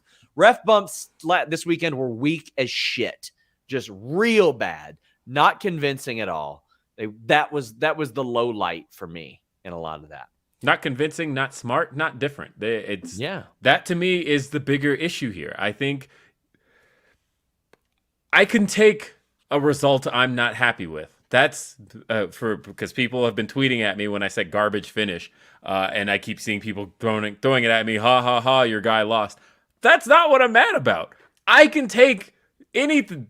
Look, I've been watching wrestling 35 years. Obviously, I can take a change in finish, but it's the way it happened more than anything else. Yeah. Oh, man. Got a lot more on this. Benjamin McBride says, I fully respect the decision to keep it on Roman, but man, something needs to change now. Willing to wait, but Lord. Roman versus GSP? Well, GSP's a free agent now, too. He's not with Endeavor and the UFC. But Conor McGregor tweeting about this deal as well, the sale. JWR says, it's what you get for breaking the throne. WWE broke my heart. This is a Vince ending. I'll tell you that we did report on FightfulSelect.com. They are at least denying that. Yeah. Do you believe them? Look, I'm not saying believe or don't believe, but what I am saying is they are telling you that it's not Vince. They have been saying every time they're asked, Vince isn't back. Hunter. So therefore, just off of what they're saying, I think you are within reason to put blame on Hunter. You have to at this point. I think that Yes. I know everybody. There's a real possibility that he just ain't that good at booking. Like, that's the thing is, every time something bad happens, people go, oh, Vince must be back. Vince must be back. And the company goes, no, he's not. So I feel like you take it at face value then and put the blame there. Put it on. He booked Big Cass and Enzo against Sylvester Lafort and what's his face. Like, he's been off. He pushed Bull Dempsey. He's had some off. He's had some off periods, and I just think I don't want to play that game. I don't want to play it's Vince when it's bad and it's Hunter when it's good. Nope, it's all WWE when it's good and WWE when it's bad, and that's how you need to look at it. Fabian Street says, last night was great. Tonight left a bitter taste in my mouth between Roman winning and Shane coming back. Bad booking. Where does Cody go now? The redemption story seems like what Triple H is hinting at the very least. D'Lo Diggs says, I'll say this. I think Roman calling Solo, beating down the Usos, Monday cements a face turn, main event Jay and main event Jimmy. No, it doesn't. I don't see them switching right now. I mean, even the Usos had a little bit of aid in preserving this title. I mean, Roman maybe punishes them a little bit for losing, but I don't think we're seeing that split quite yet. We get one that says, I'm happy Roman won. Shrug emoji. Don't care for Cody. I mean, that's fine. You're just in a severe minority. Jake Salazar says Cody lost because of that Hulk Hogan shirt. Oh, yeah. 2 laughing emojis. Justice is served. Ian Simmons says, to the person who called Night 2 in the stream last night, if you could message me the lottery numbers, I'd appreciate it. And CJ Lilly says, not mad with this story. There's always a plan. I would say that Jay's the full circle moment, and the bloodline has changed now. It's ultimately what's next. I don't think that Jay is going to be the one to knock off Roman. I don't think that. I know a lot of people do. I just don't think that that's going to be the case. I could be wrong. I don't think so. What's the percentage? Wood says, when you talk about Cody, this story, are you talking about controversy? Was Cody upset? How was the morale after the show? It was disbelief, based on those that I spoke to. Disbelief and well, damn, wonder what they have in store type of thing. I think Cody's a pro. I'm sure he was disappointed. But what if this is a story that Cody pitched? He had a very distinct vision of what he wanted to do. I don't think so, but we'll hear him talk about it eventually, I'm sure. Z Lifestyle says, a beautiful wrinkle in the main event. Cody used his signature move of all the individuals who are influential in his trajectory: Dusty, Dustin, DDP, Orton, Triple H, Young Bucks. Yeah, he hit that pedigree as well. He was telling the story. Yep. I love that. That was very, very cool. That was an aspect of the match where we haven't talked much about the match, but everybody's worried about the finish. I thought that was a nice touch, Will. Yeah. Michael Warren says seeing Brody Jr. ringside almost choked me up. That was very, very cool. And Big L says, forgot -1 being in the front row. Very emotional scene. Sean, to clarify yesterday, a Yinzer is someone from PA. If Snoop is your chief, does that mean you follow his teams now? Would be an upgrade over the... come on. Come on. What are we doing here? What are we doing here? Izzy says, Sean, did you know the result of the match going in? I had people that definitely messaged me and said Roman's going over, but you have to understand in this line of work, there are people that try to help and there are people that try to help with quotation marks around it. And they will say things thinking that they can hit on something and then they can, push their narrative or push whatever it is they want out there. And match results aren't really something that we generally do.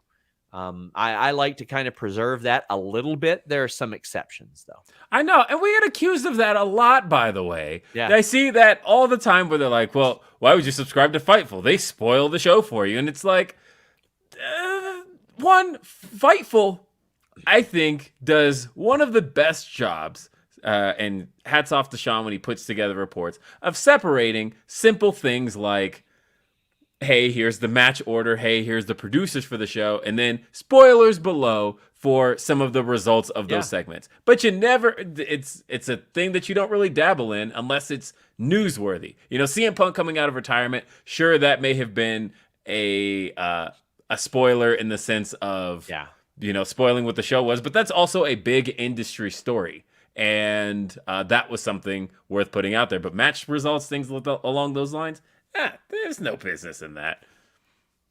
Well, for those of you who don't know, when we do these Raw, SmackDown pay-per-view rundowns, if I see something that indicates it'll be a spoiler or it's set up with a promo, I'll separate that. So if you have to scroll down to see that.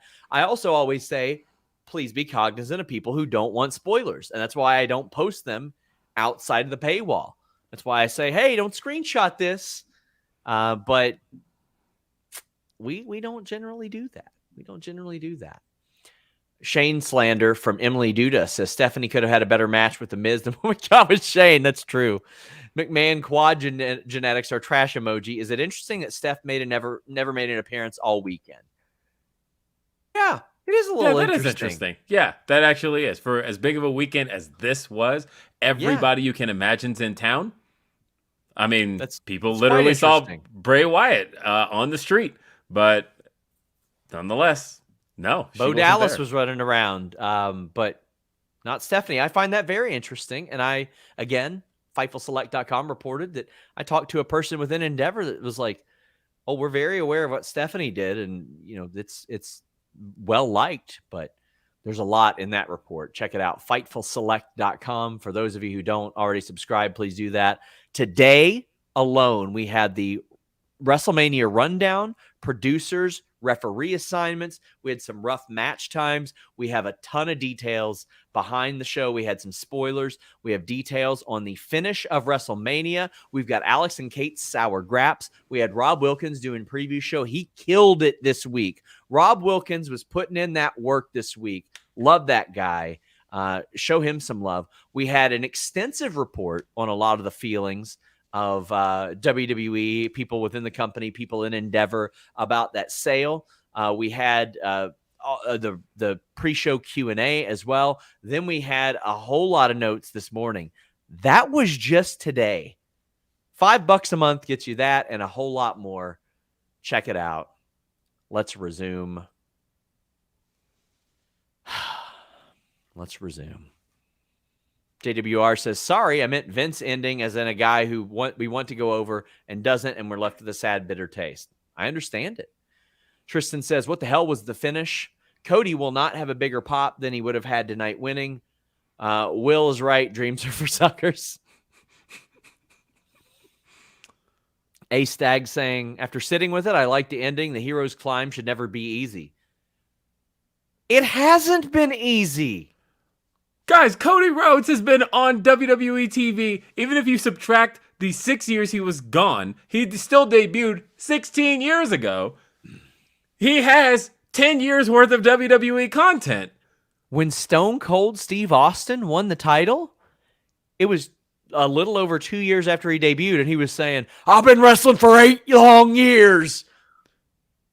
8. Like, I think about, obviously we don't really talk about it anymore, but the one that comes to mind is, when they say Chris Benoit, when JR was screaming his 18-year odyssey, right? And I just think about the fact that, like, Cody Rhodes is approaching that time period. And for having been, the guy's a veteran here. This isn't somebody who showed up yesterday and no, there's no struggle. This man has, like, that was another thing I was a little miffed by when they put together the video package for the match. I thought they're only showing content from like the last year.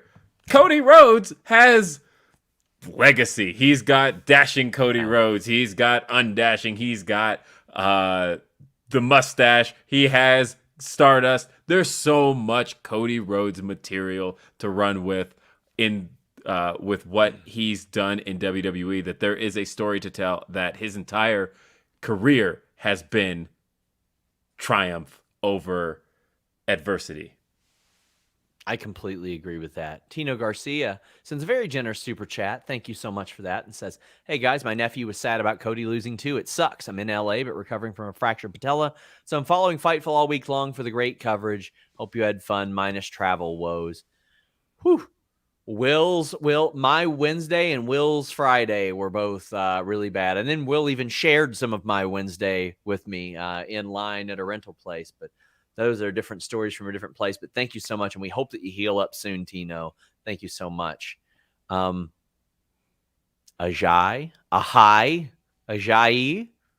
says, I want to say this because you said it, Sean. No chance Cody pitched this. Cody knows the business. He knows that finish only exists because they think there's something similar.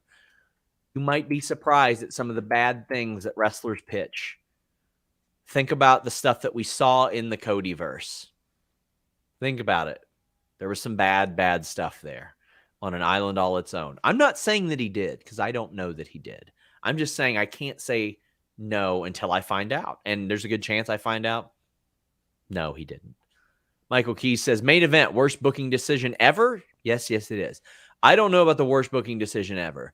I would look at the world title programs between the summer of 2019 and early 2020. And I look at, I don't think I've ever seen a consistently poorly booked top title scene in WWE. Of course, WCW, because that was a mess.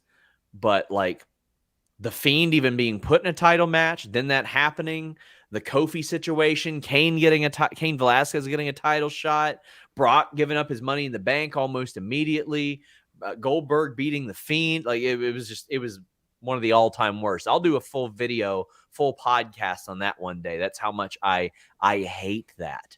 It was so bad, I almost took a break. From coverage back then. And then the pandemic happened, and I said, well, shit, what else am I going to do? Mr. Showtime People says, ask me often why I started getting into AEW coverage.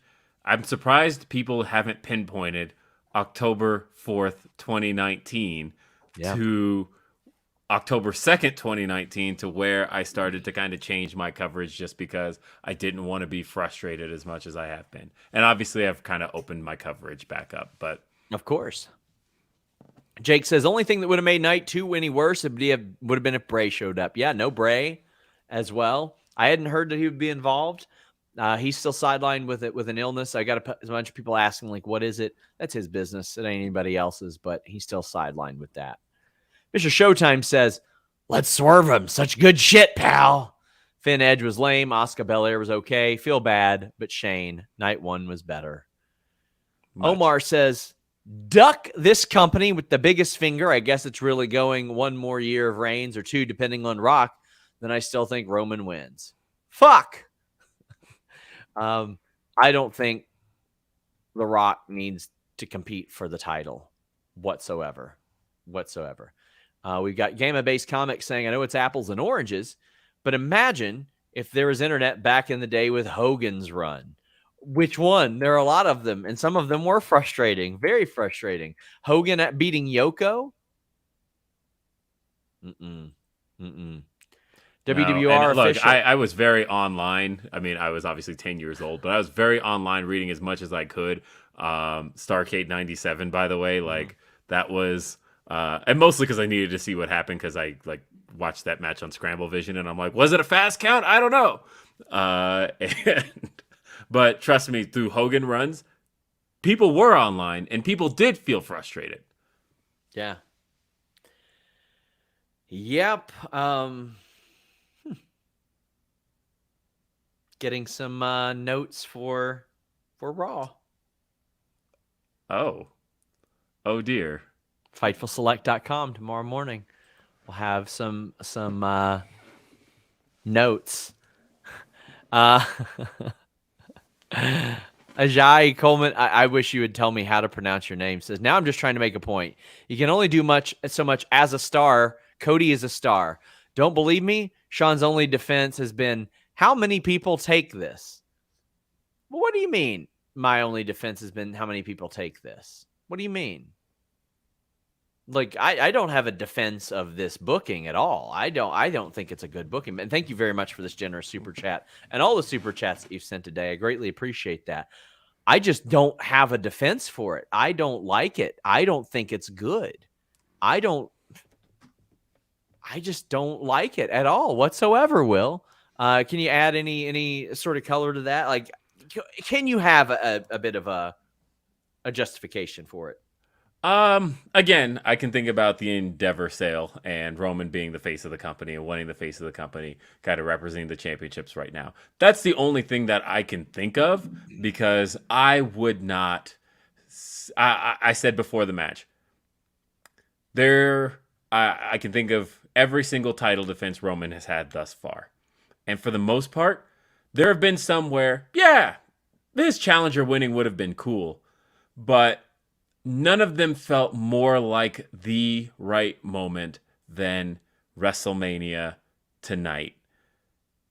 And I just feel like they didn't. I don't think they'll get a better opportunity, in the sense that if you look at the landscape of faces on the horizon, I see people who say, well, maybe it'll be Jey Uso. We already seen Jey Uso. Or maybe it'll be, I can't even think of who else. Like, who else at this point hasn't Roman already gone through?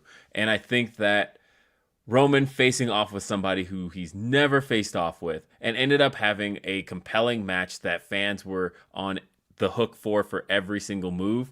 I just think the next opportunity isn't going to feel as good. This feels very WrestleMania 2000 to me, where, hey, cool that the heel won in the end and you got to kind of break the hearts of the fans. But, man, you had an opportunity there to do something special with a special crowd, with a special atmosphere, and you chose not to. I have an update on a celebrity set for WWE Raw to work for an upcoming angle, FightfulSelect.com. Zachary Lemire says, why was so much time before the main event? I mean, if you want to impress Endeavor, you learn how to do that, because that's what they always do. Your main event goes on as late as possible, but they had to get it in before midnight. Jake Salazar says, Brazil, this is chronic can't wrestleitis. Jesus Christ. WR official says WWE just invalidated the entire year.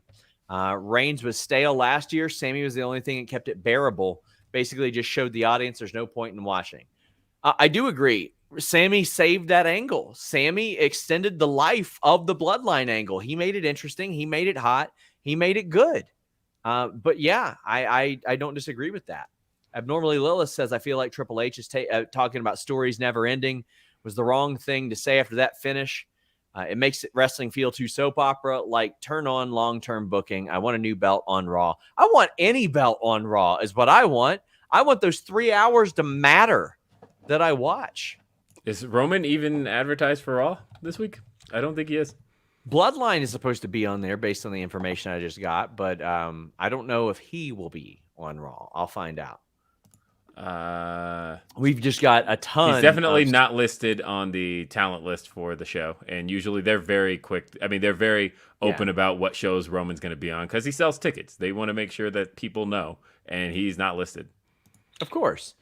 Real Nerd says the ending of WrestleMania main event was trash. So disappointed. Jay Hart says, as fans, we have our own view on how the story should play out, just not the same as WWE. We'll see how it plays out, but it's a bummer. think the uninspired choices with Asuka, Finn, and Cody went from an all-time mania to just pretty solid. Yeah, but they serve to appease their fan base. That's who they make money from. For everybody saying, "Hey, you can't just appeal to the marks." Yeah, you can. That's who pays for your show. My God. I don't understand this idea of, hey, you shouldn't satisfy people who spend money on your product. Yeah. Oh man, boy, we've just got a ton of super chats. I'm working to get through them. Lorenzo says, "Can the immediate sale of the company have changed the result of the match?"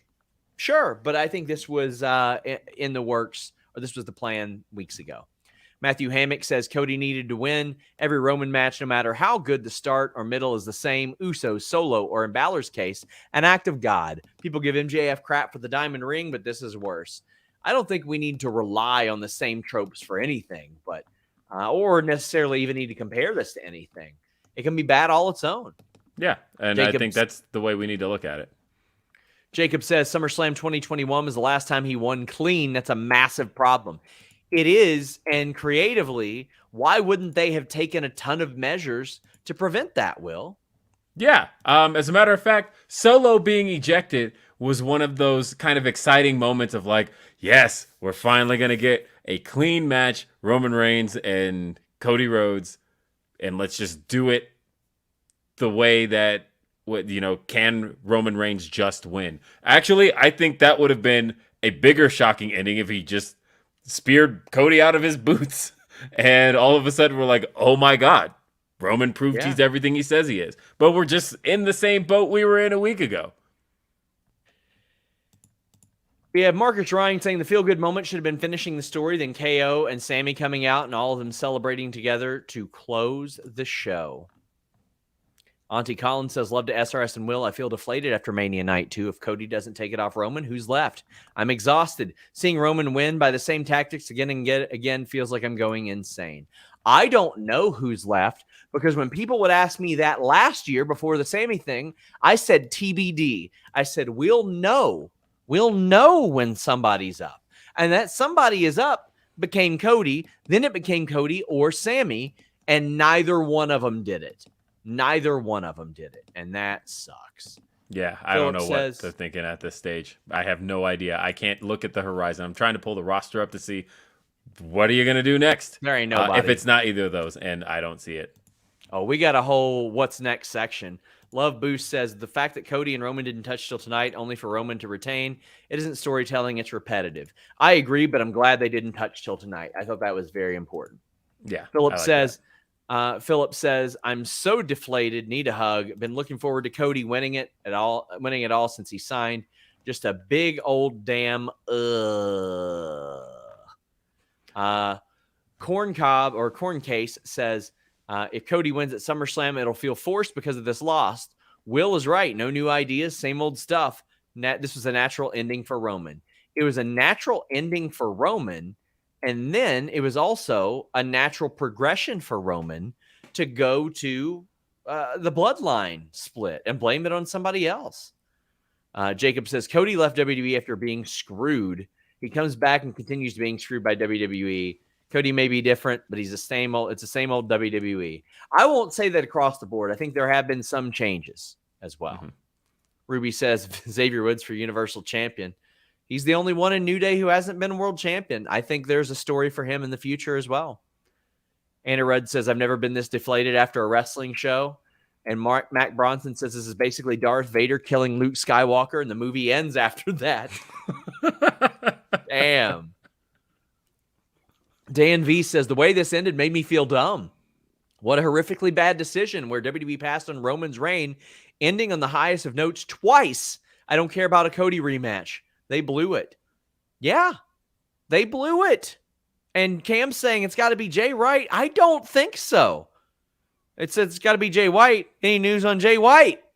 I don't know. That ain't him either. He ain't going to win that title from Roman. I don't think it's going to be Jey Uso either. Because guess what? Jey Uso didn't win it from him. Damn. We're going to try to, I don't want to say speed through some of these super chats. We will respond to them. Mako says Mania 9 had the better ending. No, this was a better ending than Mania 9. I will say that. Yeah, because Mania 9 took an ending that was like deflating in a sense, and then was like, hey, we're going to deflate you even harder by giving you this guy you've been absolutely sick of and hasn't been involved in anything this year, and make him champ again. Yeah. Nah, Mania 9's still the worst. CM Although I said kind of WWE marked for that as a kid. Not going to lie. CM says WWE did an amazing job of showing everyone in AEW the grass on the other side is wilted and dead. I mean, Cody was main eventing Mania, so I disagree with that. Yeah. WWR official with a generous one. Thank you. Says 20-plus year fan. I'm pretty sure I'm done with this human rights violation of a company. Tired of them spitting in my face over and over again. See, this one doesn't have me near that breaking point because there was still plenty of positive this weekend. But it was bad. It was bad. I didn't like it. And I don't see a positive in it. I'm willing to see what they do. I'm willing to give this regime a little more rope, but sometimes they just hang themselves with it still. JB Love says Cody bringing -1 and giving the belt was classy AF, warmed my heart right before WWE broke it. Big F you to whoever made this decision. Yeah. And again, I will work to find out more on that, but the -1 thing was special and it was very, very cool. Daniel says, do you think the fact that Cody helped start AEW played into tonight's call? We know how Vince, Triple H, or whoever was calling the shots treated some of the WCW guys back in the day. Thoughts? I'm not ready to rule it out, Will, because we saw how that worked out. We saw Booker T lose a match that he should have won at WrestleMania when Booker T was like one of the guys, one of the few new guys that WCW built. They loved proving that they were better. They went out of their way to prove they were better. If the call was for Cody to take a loss before ultimately getting a championship, I would have just had him lose that match to Solo if that was really what was necessary. Because like they did do that to Goldberg, right? Where it's like, Goldberg, you're going to come in, you're going to become our world champion, but we're going to beat you at SummerSlam first, and then we'll give you the title.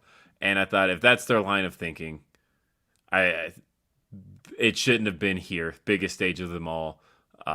And I think what's probably going to go down as a record-breaking WrestleMania in every regard. I have a feeling they'll put the numbers out tomorrow that say that this broke and shattered every single WrestleMania record they've ever had. Oscar says, what if Triple H booked night 1 and Vince booked night 2? That didn't happen, but you never know, right? Like Night Track says, the booking of the women also shows Triple H's weak spots. Yes, it absolutely does. It certainly does. Emily Duda, nightmare prediction. Roman's reign ends in a whimper by something like an injury, and this was all for nothing. That is obviously a concern. Or that they triple threat it and he doesn't get pinned at all. Oh, don't do that. And yeah, I was thinking about the injury idea because actually I was just talking about this with Denise, and we were talking about it was when Josh Woods got hurt. And I was like, you hate to see a record-setting reign end that way. And, John Cena had the same deal when he got injured at the end of his 380-day reign. And yeah, no, I would, oh my God, if a 900-plus day reign ended. And luckily, Roman's not around enough to where, hell, he could get injured. And the next advertised event, by the way, I looked it up, that Roman is advertised for is SummerSlam. But he's literally, and obviously that can change. They've added him to Raws and SmackDowns. With like a couple weeks notice. But as far as it's concerned right now, every Raw and SmackDown and pay-per-view listed up until SummerSlam, the only one that has Roman Reigns advertised as a talent is SummerSlam. You mean Josh Alexander, not Josh Woods, by the way. Did I say Josh? Did I say Josh Woods? I would love to see a Josh Woods push, though. I think he's great. I think he's wonderful. I can't believe I said Josh Woods, but Josh Alexander. Raw Espada says, I can't believe I let WWE pull me back in with the Bloodline story and Cody's Mania build. Done with WWE again at least until they change. That's not good that we've gotten numerous of those, Will. It is not good at all. No. Villar says, thanks for all the coverage. Just got home. So July 7th at MSG, Cody winning. We've heard multiple times that he wants to win it in that building. Well, let me take a look when that is. A SmackDown, I doubt it. Jacob says, at the end of the day, I'm not going to let one bad decision ruin what was a fantastic weekend. Keep up the good work, guys. I'm in agreement with you, Jacob. That's how I feel. Am I bummed? Yes. Am I going to let it ruin things? No, I'm not mad about it. It's wrestling. Baco 5. I was starting to have faith in WWE and Triple H, but tonight killed all that faith, adding that McMahon seems to be weaseling back in, losing interest. I certainly understand that. If you have a problem with the things that Vince has done or been okay with and don't want to watch and don't want to support something he's a part of, I fully get it. Alex Lawrence says, the main event was the funniest thing I've ever seen. Finish the story. LOL. WWE beats AEW in Vince's mind. But Gunther is God. Zach says, what a terrible decision. Sammy stopped the bloodline from becoming stale. And now that storyline, we read that one. Luis, his only slip up tonight. Evangelina says there are better stories maybe with other wrestlers like Jay or Seth, but maybe the star power Cody has seems ridiculous to ignore. A rematch is also stupid. If you mean Jay White, I don't agree. I don't agree that Seth Rollins necessarily has the better story either, because we have seen Seth Rollins at that mountaintop before. The best story was Cody getting it. I don't see it. I know that people want to see them go back to the beginning, but I don't see it. Don't worry. We are getting your super chat. We're going through them. General Kenobi says Roman gets to 1,000 days. Braun Breaker beats him, and we get a t-shirt saying Rain Breaker. I don't think Braun Breaker should be anywhere near beating Roman Reigns for that title right now. Unless they believe that his reign is going to beat Bruno Sammartino's, then at that point, maybe we could talk about Braun Breaker. Yeah. Corbin says, want both of your opinions on this. Where does Cody go from here? Well, we've got, again, I'm gonna slide that down to what happens next. We got sections for that. But not everybody is bummed out by this ending. Trey Cash sent a very generous super chat and says, all hail the tribal chief. I was in the minority of people who thought it was too soon and too easy for Cody to win this way. I think people wanted him to beat Roman just because they're tired of Roman. But the same way they were tired of Jordan and Brady. No, it ain't the same for me. To me, I'm exhausted of this. It's been the same thing with the same finishes for a long time. And Mark is saying, oh, but they couldn't have guessed Sammy with Knoxville. Maybe they can make Jay the guy. Jay already had his story arc for that specific thing, I feel like. It's not the Jordan Brady thing for me. I like Roman Reigns a lot as a performer. I think he's very important, and it's very important to keep Roman strong, as they once said. But I look at it and I'm like, I want this to progress in a different way than it's Roman not being on Raw very often, no top prize being competed for on a show that I spend 3 hours watching, an hour and a half reviewing. Ready for something different. What's the percentage? Wood said, hated the finish, but I get it. Still think Cody's the guy, but I understand why he didn't win it on his first try. I don't. There's nothing wrong with people winning it on their first try, by the way. I think that this idea that they have to have some adversity and then come back, no, just do it. Just give people the moment in the moment. There hasn't been enough of that. When people go, oh, well, maybe they should, you can't just give people what they want all the time. You haven't been giving people what they want. People wanted Sami Zayn to win back at Elimination Chamber. You can, every once in a while, do something that the fans are looking for. Jesse, thank you for the comment on my blazer. I appreciate it. But we have some more people in support of Roman. Matt says, spoiler, Reigns has been disqualified because he forgot to do his taxes. Use TurboTax. Buy into it. S. Martinez says, I am surprised they haven't brought IRS in for this sponsorship deal, by the way. Oh, they gotta. S. Martinez says, bro, I told all my friends Cody was going to lose. Biggest reason for thinking that. It was so expected for him to win to me that he had to lose. I completely disagree with that. Predictable isn't bad if it's good. It can just be a good story. It can be a good story, and I'm completely fine with that. Jaden says Roman winning how he always has is the last thing I expected, but that improved the match for me, to be honest. But I still see your point, Will. It's okay if you liked it. Nothing wrong with that. Different strokes for different folks. Corey Poindexter says everyone's so quick to think it's because Vince is back at creative. Maybe God is Samoan and acknowledges the tribal chief to come back to Quizzlemania. God is more likely Samoan than white. That much I'll tell you. Air Cool says, I was never on board with Cody winning. He hasn't gone through the same struggles Sammy or Jay have in regards to him dealing with Roman. And says that dethrones Roman should not be a new 3-month guy. No, that's a good thing, because all of these people are so tied to Roman that the idea of bringing somebody from the outside, because Roman has gotten in all of their heads already, but somebody who's got a fresh, clear mind should be the one to beat him. That's a good story. And Stone Cold Fox says Cena won the title at Mania on his first try in 21. That wasn't his first try, but Cena got his first title shot like less than a year after he debuted and held his own. And guess how long Cena had been in the company? Less than 3 years when he won the title. Batista, less than 3 years when he won the title. Brock, a year when he won the title. The Rock, a couple of years when he won the title. Stone Cold Steve Austin, just over 2 years when he won the title. Triple H was a longer one that had to overcome all this stuff and the deep push because of King of the Ring. It was like a little over 4 years. Mick Foley, just over it was under 3 years when he won the title. Kane, that character, less than a year after he debuted. Kurt Angle, like under a year? Yeah, he won in October. He debuted in November. Big Show, the year he debuted. We're talking Attitude Era here, guys. One of the most popular eras of this shit right here. AJ Styles, if we want to go more recent. Less than Styles, a year. Yeah. You can do it.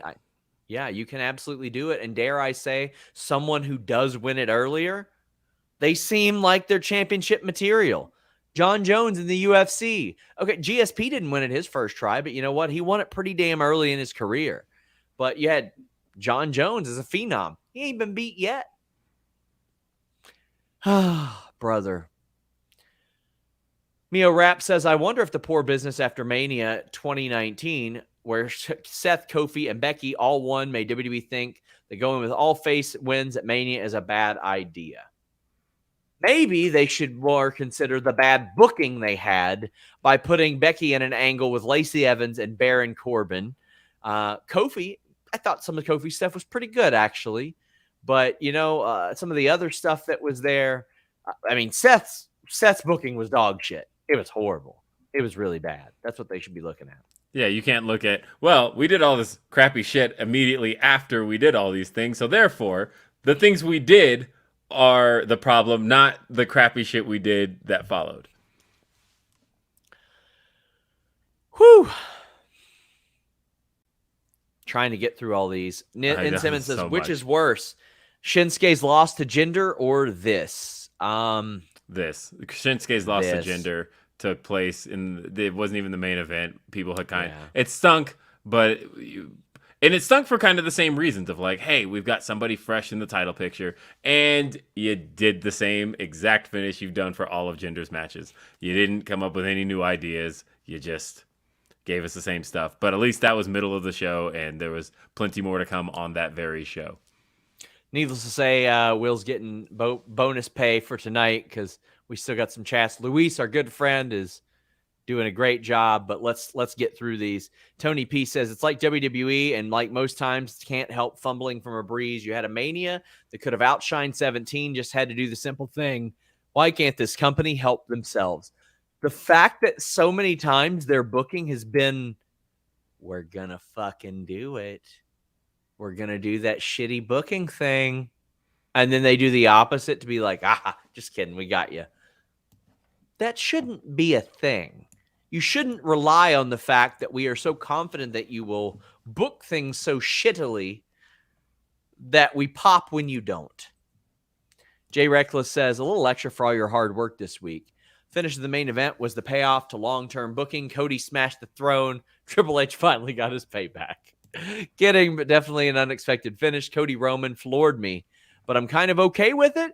As long as they have something up their sleeve, I always preferred Seth to be the guy or a debuting Jay White, Kenny. Well, if it's Kenny, it ain't going to be till next year. I don't want that. If it's Jay White, it's a guy that, quite honestly, a large part of this audience will have to be educated on. This is not somebody that has a wealth of national television exposure. And Seth, I just don't. I've seen him at the mountaintop. And I've seen him take it from Roman. On top of that, I've seen him snatch it from the grasps of Roman in the main event at WrestleMania. Denied says, the thought process of wanting to see, how could they do that in this moment? Shock factor is awful. Brock breaking the streak was shock factor. This was just disappointment. Some similar reactions, though. Some absolutely similar reactions where people were like, oh my God. Brandon Charles Powell says, seems like lately in wrestling, when they don't pull the trigger at the right time, when they finally do, it doesn't feel as big as it could have been. The Acclaimed comes to mind. Still a hot one, but the night of could have been like even hotter. Dark Saturday says, I have to work in 3 hours. Re-downloaded Peacock on my phone to watch Cody, a man partially responsible for making me want to be a wrestler, make history. Should have gone to bed. Have money. Sorry, my friend. I hope you enjoy work tomorrow. Justin LaRose, thank you for the generous super chat, says the main event screams Vince. I've asked, I've been told no. He was there tonight, though, as you would expect. Joel says, I've seen many blaming Vince. Didn't Vince re-sign Cody and put him over Seth 3 times? Is it Jey Uso who beats Roman? I don't think it's Jey Uso that beats Roman. But yes, Vince booked Cody exceptionally well. He booked him against the same goddamn guy repeatedly. But he did book Cody well, and I thought that was a very important thing to lure AEW talent over. You got to book him right. Ronan says, shout out to Righteous Reg. The media man called it. They had that 1,000 days graphic in the draft. Well, yeah, now he's hitting 1,000 days. It's going to happen. It's not going to happen otherwise. Anna Rudd says, it's been 16 years since Cody's debut. KJK Games says, I feel like this would have been like Bryan or Kofi not winning their Mania moments. Just don't get it. This is one of those slam dunks, Will. To me, it is Kofi. To me, it is Bryan. They didn't do it. They could have done it. But again, something unique. That's all I wanted. I just wanted something different. Just a different finish, please. But no, guys, this was a moment for Cody. Yeah, guys, we're starting to finally chip away at these super chats. But if you want to get them in, go ahead and get them in. Get them in. Parker says, Roman's reign of terror has just begun. Aaron Busby says, the only question I have is now what? Oh, we're gonna spend a little more time on that too, which will largely be,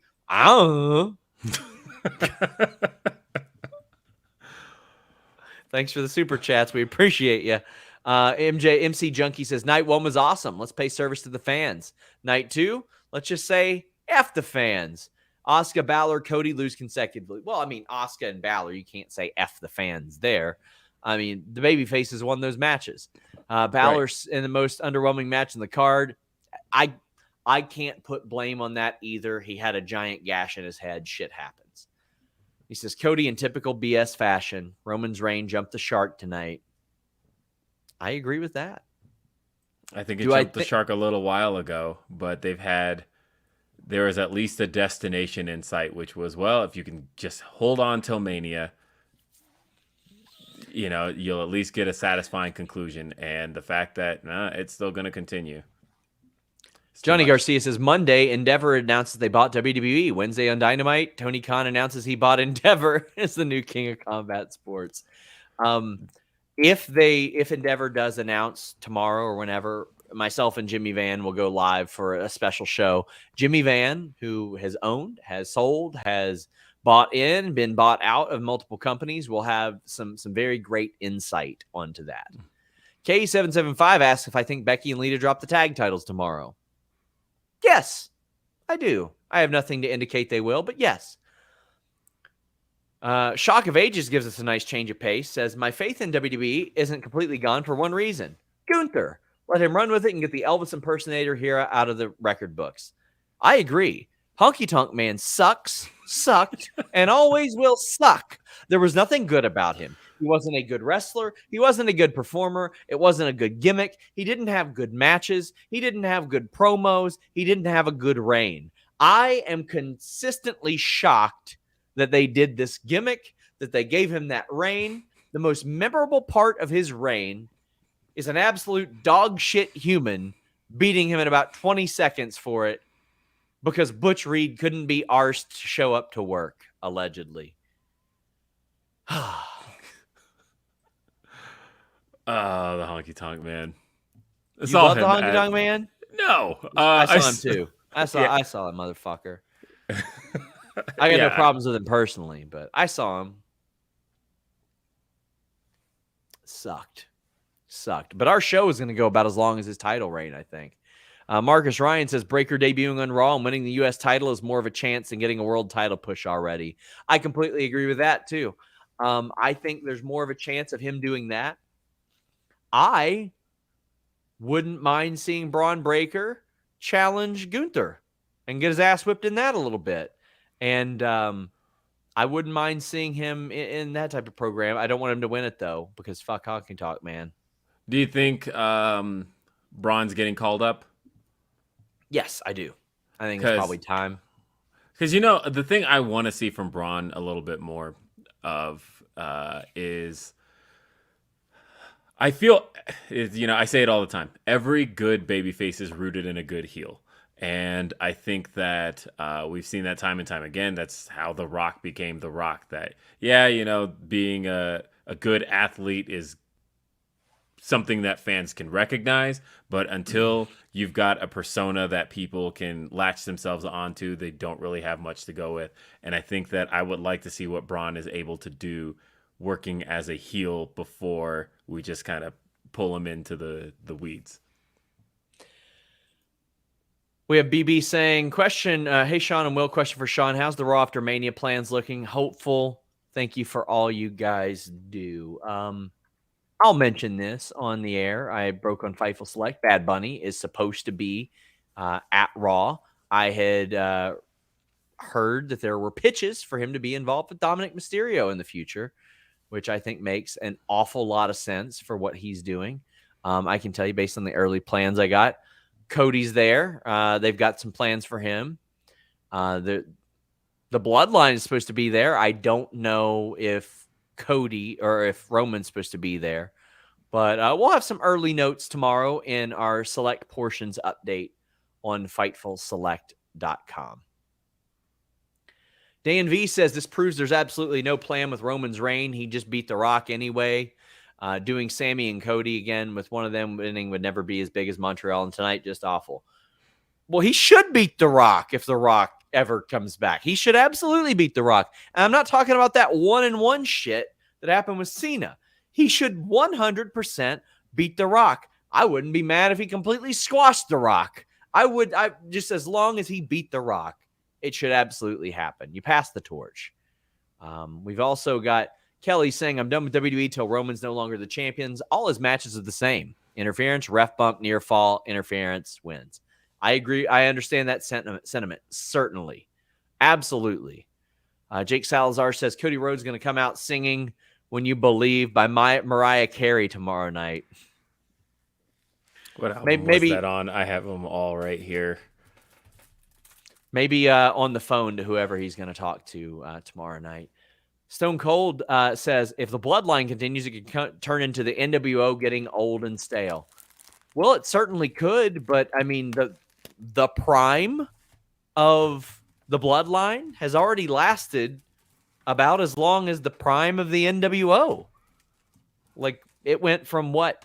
The May 2000 or May 96 to, yeah, I mean, late 98, early 99, they reformed. They got back together, all that good stuff. Jay Hart says, I think my last chat got misconstrued. I think WWE dropped the ball on most of this night, especially ending of Cody and Roman. Still interested to see where this goes, but they definitely fumbled night 2 overall, especially Finn and Cody, kind of Asuka. I mean, it's okay if you feel that way, certainly. I understand if you wanted Finn to win that match. I'm okay with Asuka not winning, but I mean, I think Asuka should have probably gotten a bigger Mania moment by now. Andy Rudd says never. Actually, we just read that one, but he says that he won't be the one to dethrone Reigns. It's my fault for buying into this story. And Jared sent a nice super chat, a generous one that says, after AJ's injury, Cody worked with the club. Any chance the club helps Cody with the beating, the bloodline, with his connection to the Bullet Club outside of WWE. The last I heard a couple weeks ago was that they were just now cooking up some creative for the club after Mania. And the last I heard was that AJ wasn't close to returning. or at least wasn't imminent. I'm glad they That are cooking up sucks. some creative for them, because it kind of sucks that they were just like signed and, hey, we don't really have anything for you beyond what AJ Styles was doing. And now that AJ Styles is out, we got nothing for you. That feels honestly like their entire WWE careers as a tag team. I would have rather they joined Judgment Day for 4 months just because Finn was there. And then the moment AJ shows up, they're like, see ya, bye. Because that also seems like a very them thing to do. But also, I think they would have been very funny in segments with Dominic. Like, very, very, very funny.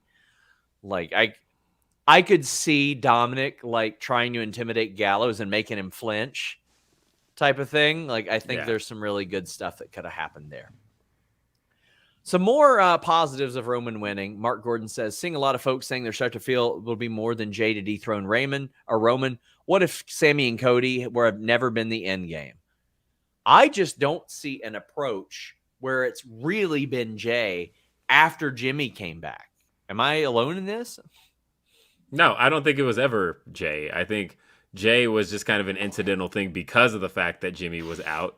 And yeah, there's some cool stories around the fact that Jay has been kind of used and abused by Roman, but I've never seen him as the guy. He's never come off as somebody who has been primed and positioned to beat Roman Reigns. And unless something about that's going to change, because the person who beats Roman Reigns, I think people are thinking of this kind of narrowly. They're thinking about the bloodline story. But ultimately, Roman Reigns has a very significant world title reign, one of the most significant title reigns that we've ever lived to see for certain. And I think whoever wins it, it has to be bigger than the bloodline story. It has to be, and granted, there's not a whole lot bigger than it, but what I mean by that is you have to think bigger picture. Is this a person who can then carry the ball for a little bit afterwards? I don't know that Jey Uso's that guy, but they're certainly not doing much to test the waters to find out if he is. I haven't seen much of a Jey Uso singles run. We haven't seen him close out any shows as a singles guy to find out if he's the guy to beat Roman Reigns. And that's what I mean when I say I don't see it. I'm going to ask our moderator, Luis, to put some of the pitches people have to beat Roman Reigns in its own section so we can kind of streamline that as well. Maddie says people got mad when Drew lost at Clash and Sammy at Chamber. I trust the process. And we did have a super chat that said should have been Drew. But you're trusting the process, but you're also like the mouse on the spinning wheel. Eventually I'll get somewhere, but only when your owner moves. Chi-Town Spurs says Triple H trick y'all. Meet Norma says, in the immortal words of Luke Owen, who I love, great guy, he says, this company. Orlando says, I enjoyed the main event, didn't mind the finish, would have been happy if Cody won. Now Roman is going to go for 1,000 days. Arbitrary milestone, because 9:45 is still really good. Yeah, and guess what 1,000 means? Really nothing. Really nothing, because guess how long Bruno held it? And Bob Backlund and Hogan. A lot fucking longer than 1,000. It's like when I hear people say, oh, but Roman had to beat CM Punk's record. What record? What record? Huh? Get out of here.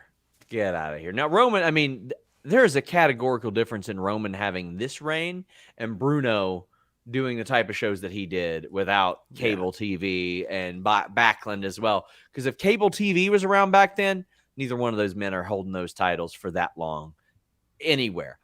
For a while, early 2000s, looked like we would never see a year-long champion again. Now we see so many that it's not that big of a deal when we see a year-long champion. There's been like 20 of them over the last decade across all their brands. There's been a ton. 1,000 is special, but I'm like, okay. You know what else would have been more special? Cody winning the damn title. Yeah.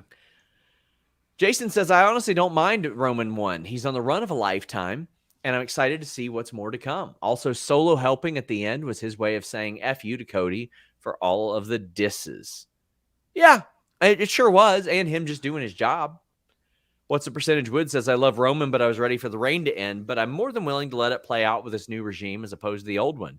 Guess that's just me being optimistic. There's nothing wrong being optimistic, especially if it helps you enjoy a subjective television show to a higher degree. By all means. Please be. Yeah, if you want to do that. Also, if you want to be a punching bag, go ahead. If you want to be a punching bag for Triple H, he's just getting out his aggression on you. Sure, have at it. But I don't find anything wrong with that at all. Ethan says, I agree with the decision of the main event. Roman hits 1,000 days, which doesn't happen hardly ever. Well, besides 3 other times. And says, Cody can have his moment eventually. Love the match. Love the ending. Sets up so many storylines. I legitimately would have rather somebody else challenged for the world title than Cody not have won it. Yeah. That's how I feel. The way that Denied feels is saying, exactly, Will, arbitrary. So incredibly stale and underwhelming. Roman saying that they are only in the 3rd inning of this run makes me want to claw my eyes out. They're the 3rd inning of a 20-0 blowout where teams went through all of their bullpen already. You got to bring in the left fielder to pitch at this point. That's how Jose Canseco blew out his elbow at one point. Come on. 3rd inning, Will. 3rd inning. Feel like we're in the 3rd inning of these super chats. Love you guys. We got a lot of pitches from people. We're going to collect. Chris Kessler wants Gunther. Anti and Brick wants Lashley, AJ, Sheamus, Orton, any of them. Eunice says, is it Seth? Antonio says, Seth and Randy. Elite Biscuit says, a returning Big E is all I got. Ryan Jackson says, can you do Seth versus Roman? He's massively over, never lost to him. N. Simmons says the only person left is Seth. He's the only lost on the Roman title reign. Only person who broke Roman. Other than that, I don't know who. Anthony Landry says Roman and Heyman said the story is only in the 3rd inning. The only way you can take this to the 2nd and 3rd act is bringing The Rock in for a major twist. N. Simmons says now that Cody is lost, bring it back full circle with Jay. Them losing and Roman telling them they disgrace the bloodline is an easy layup. Have Roman destroy Jimmy. Possibly. But any of those names, Gunther, if he gets white hot, he's possible. But he needs to get white hot.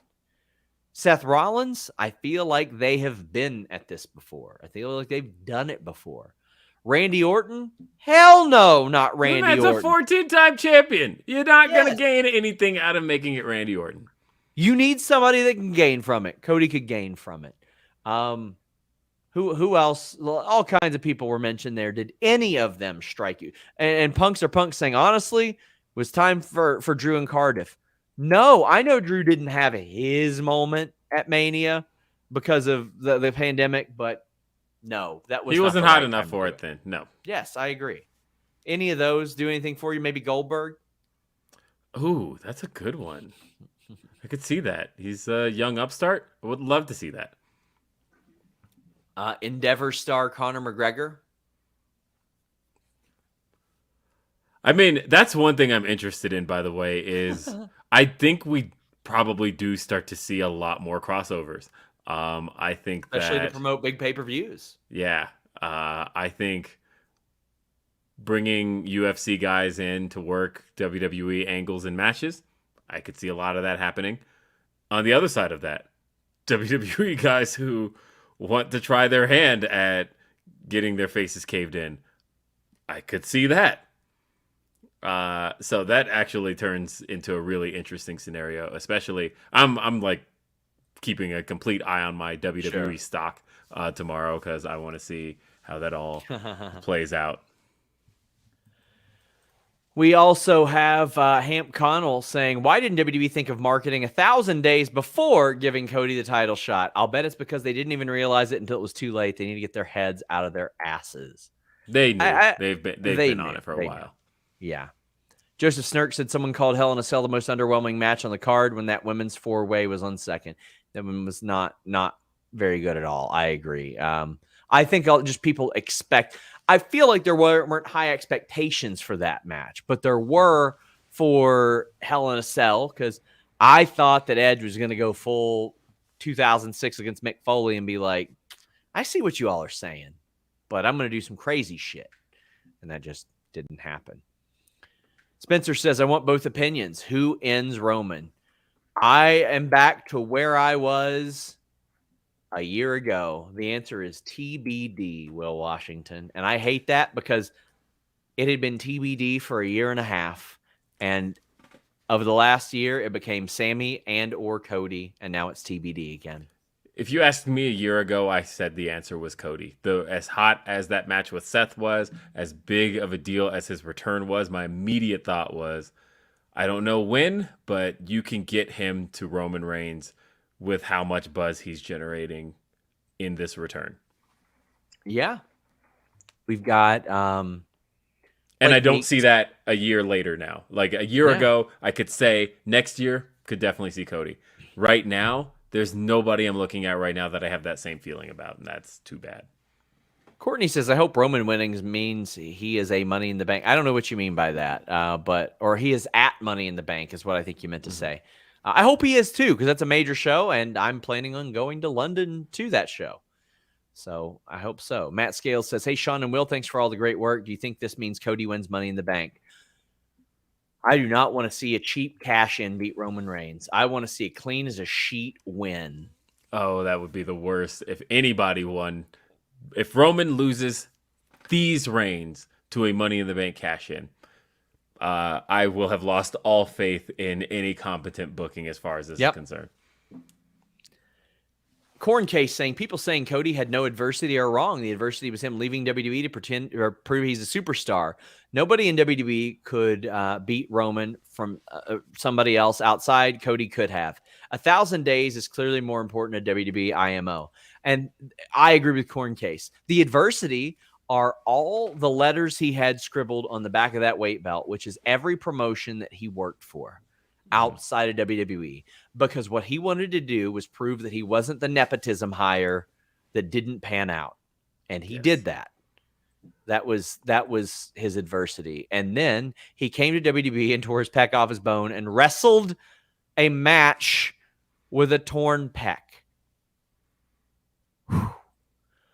Blake Meek says this wasn't the time for Cody. The story is just starting and it wasn't the right call. IMO. He doesn't even necessarily need to be the one to beat Roman as long as he gets his ending. No. That's the real start to his story was 2016 when he helped start a trend that was not happening then, Will Washington, of people who had nice WWE contracts that said goodbye. And listen, Jake Hager has not gone onto those heights. Ryback has not gone onto those heights. Wade Barrett never wrestled again. But there were a group of people then that started to say, maybe not. And there was no strong option there. Impact was on like Destination America at that point. There were no real good options. Cody made his option. So that wasn't the start of the story. This is not brand new. Derek Gordon doesn't want to give Colby Covington a mic in WWE. Shit me either, man. But nothing gets Endeavor hard in their pants quite like giving Colby Covington title shots. Nothing. They just love it.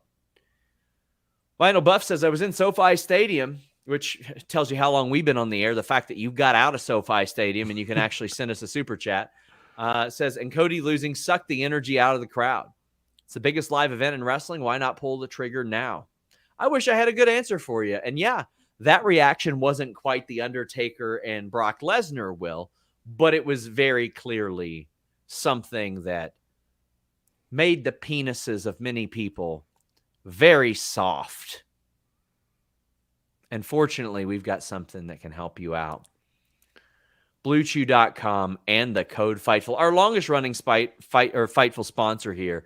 And let me tell you, they'll keep you running long. They're not going to leave you disappointed or flaccid after your main event. You're going to have that main event performance, that main event conclusion that satisfies everybody. Listen, discretion is the better part of valor. And Blue Chew gets that done for you. You don't have to wait in line at the pharmacy, so that nosy Nelly behind the counter isn't going, Hello, Will Washington. Your penis stuff is here for the erections, the harder, stronger erections, the fantastic sexual performance. She's not going to say that because she's got nothing to do with it. The doctor's not going to look at you and go, ha, ha, hey, buddy, what's that? You need that confidence? Right here's for you. Because you don't have to go to the doctor in person. You don't have to go to the pharmacy. Yeah, you talk to their online physician, and if approved, it's shipped straight to your door. Now, I got to be honest with you. The mailman's going to know, but he's not going to know because it's listed on the package. It arrives in a discreet package. But word's going to get around. Once you start slinging that erect, hard penis around, people are going to be talking about it. And, maybe it's the nosy Nelly behind the desk at the pharmacy. Maybe you got a little thing with her. And the next thing you know, she can't keep her mouth shut. And maybe that mailman is in the pharmacy and he overhears it. She goes, "You'll never guess what happened to me." And mailman perks his ear up and he goes, "Oh?" And they'll say, "Well, so-and-so down the street gave it to me real good." And I said, "What's the secret?" And they said, "Blue Chew." Mailman goes, "I've been delivering to him. I didn't know what was in that package, but now I know that his package delivers a lot better than I deliver." That mailman's going to say, he's going to hit you up. He's going to say, "I need that special delivery. I'm about to handle that with care. Mind dropping that off by the back door?"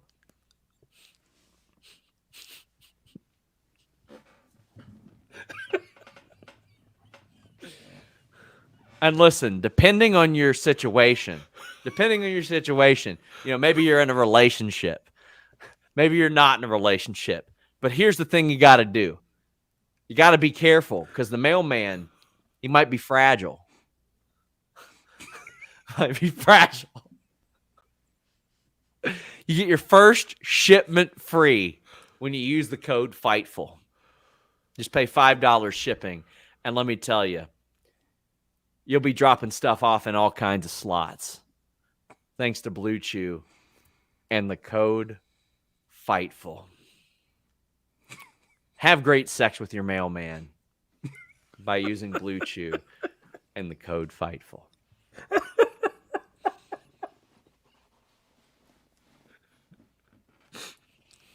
It's been a while since I've done a live read for them. They were on a lot of my tape shows, but you know what? I wanted to give them a big placement read because Blue Chew has been with us for 6 years. They were our first sponsor. They were the first people that believed in us. So show them some love, and let me tell you, they'll show you some love, my friend. Chaos Control says, "Best Blue Chew ad ever." Listen, I got to keep Will entertained. He's getting paid way extra for tonight, but Destiny FOMO, my favorite person to Zoom with, so shout outs to Will for trying to hold a straight face. Caden Cease says, "Back in my hotel, still really angry. The Cease twins had to calm me down, so shout them out. At least this weekend was fun. Love both of you." Caden, it was great to see you this weekend. I really appreciate it. It was always awesome to run into you. I saw him ahead of the DAX show and at ROH. Probably some other places too. I run into him everywhere.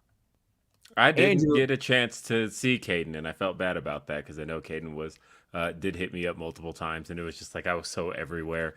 And even when we were in the same place, I had to make my way to the media scrum afterward. It was just not going to happen. Yeah. Amish Electrician says Blue Chew needs to give Sean a raise. Listen, buddy, they've been giving a lot of dudes raises for a long time.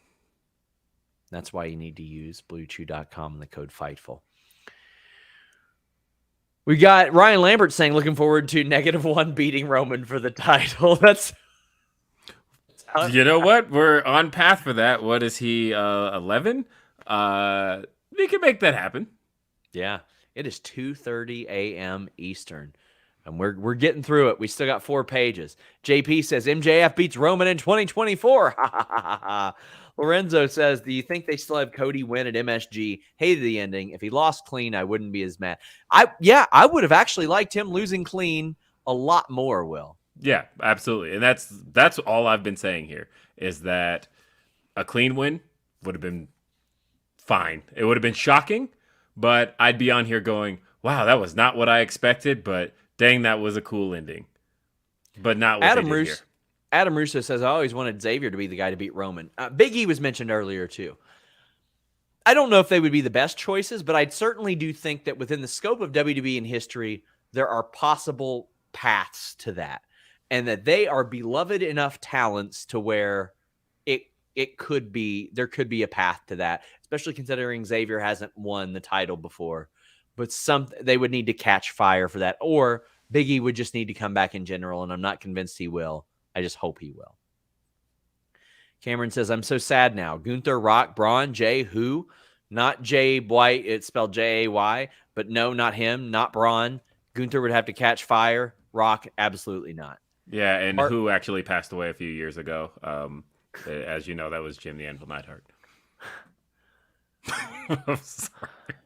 Try to do that with a straight face. Aaron Ruiz says, it's time, boys. John Cena, 17-time world champion. One last Cena run and retirement match on the Mania 40. That is something they would do, have him sleepwalk through a match, lose to Austin Theory, and give him a title shot and beat Roman Reigns. Certainly will. Thank you, Adrian Wells and Jason. Greatly appreciate you. Andrew A. says, my uncle and I bolted out when Roman won. Best match of the night was the Gunther match, but oh God, what the was that main event?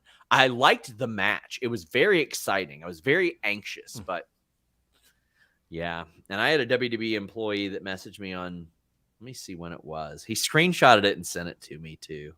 That son of a bitch. Who you actually may have seen me talking to at Wale Mania. Well, but yes. I don't think anybody knows they're an employee but you. March 19 said Roman is winning at Mania. Remember this text, and they sent it back to me. Thank you to Destiny FOMO for joining. One of my favorite people on the planet. Calls me every holiday. Really appreciate her. Parker says, if not Cody, then who? I don't get it, WWE. You had an easy slam dunk and they ruined it. Makes me think Cody should have stayed in AEW. Well, WWE should have drank some Sprite because they just clanged that one off the iron and busted the back of their head on the concrete. That was bad. I don't like it. But who will? If you had to pick one name right now, who? I don't have one. That's my issue. Exactly. A year ago, it was Cody Rhodes. And I don't know who it is right now. I don't know if they exist right now. I don't know if they're still being developed. But I felt like it was Cody. And even if you do it a month later or a few months later and it's, a big redemption story for him, I still don't feel like you're going to have again what you had here. I just don't. Yeah. Adam Weller says, well, I know tonight's been serious. I was watching over 2 hours behind. You boys are still here. Yep. So Brendo says, bummed by this ending. How do you save this? Kelly says, where does Cody go from here? I'm going to try to group some of these. Jamal says, dear God. I think it seems, I could tell you where Cody goes from here. It seems like they're not done with the solo story. That seems like one that they want to keep going with. And the whole you're not ready stuff. It feels like they're going to keep this going and have him feuding with him. But after that, I mean, I don't know if he disconnects from the bloodline from here. I think this is probably Cody's story for a little bit. Oh, man. Good God Almighty. Tamel says, I think Jay would be a good choice. Jay White. He gives Solo. Oh, he says Jey. He gives Solo and Jimmy a choice to choose between their brother and Roman like Jay has. I think the ship sailed on that. But the fact that there's enough people saying that means it's probably something they should explore down the line.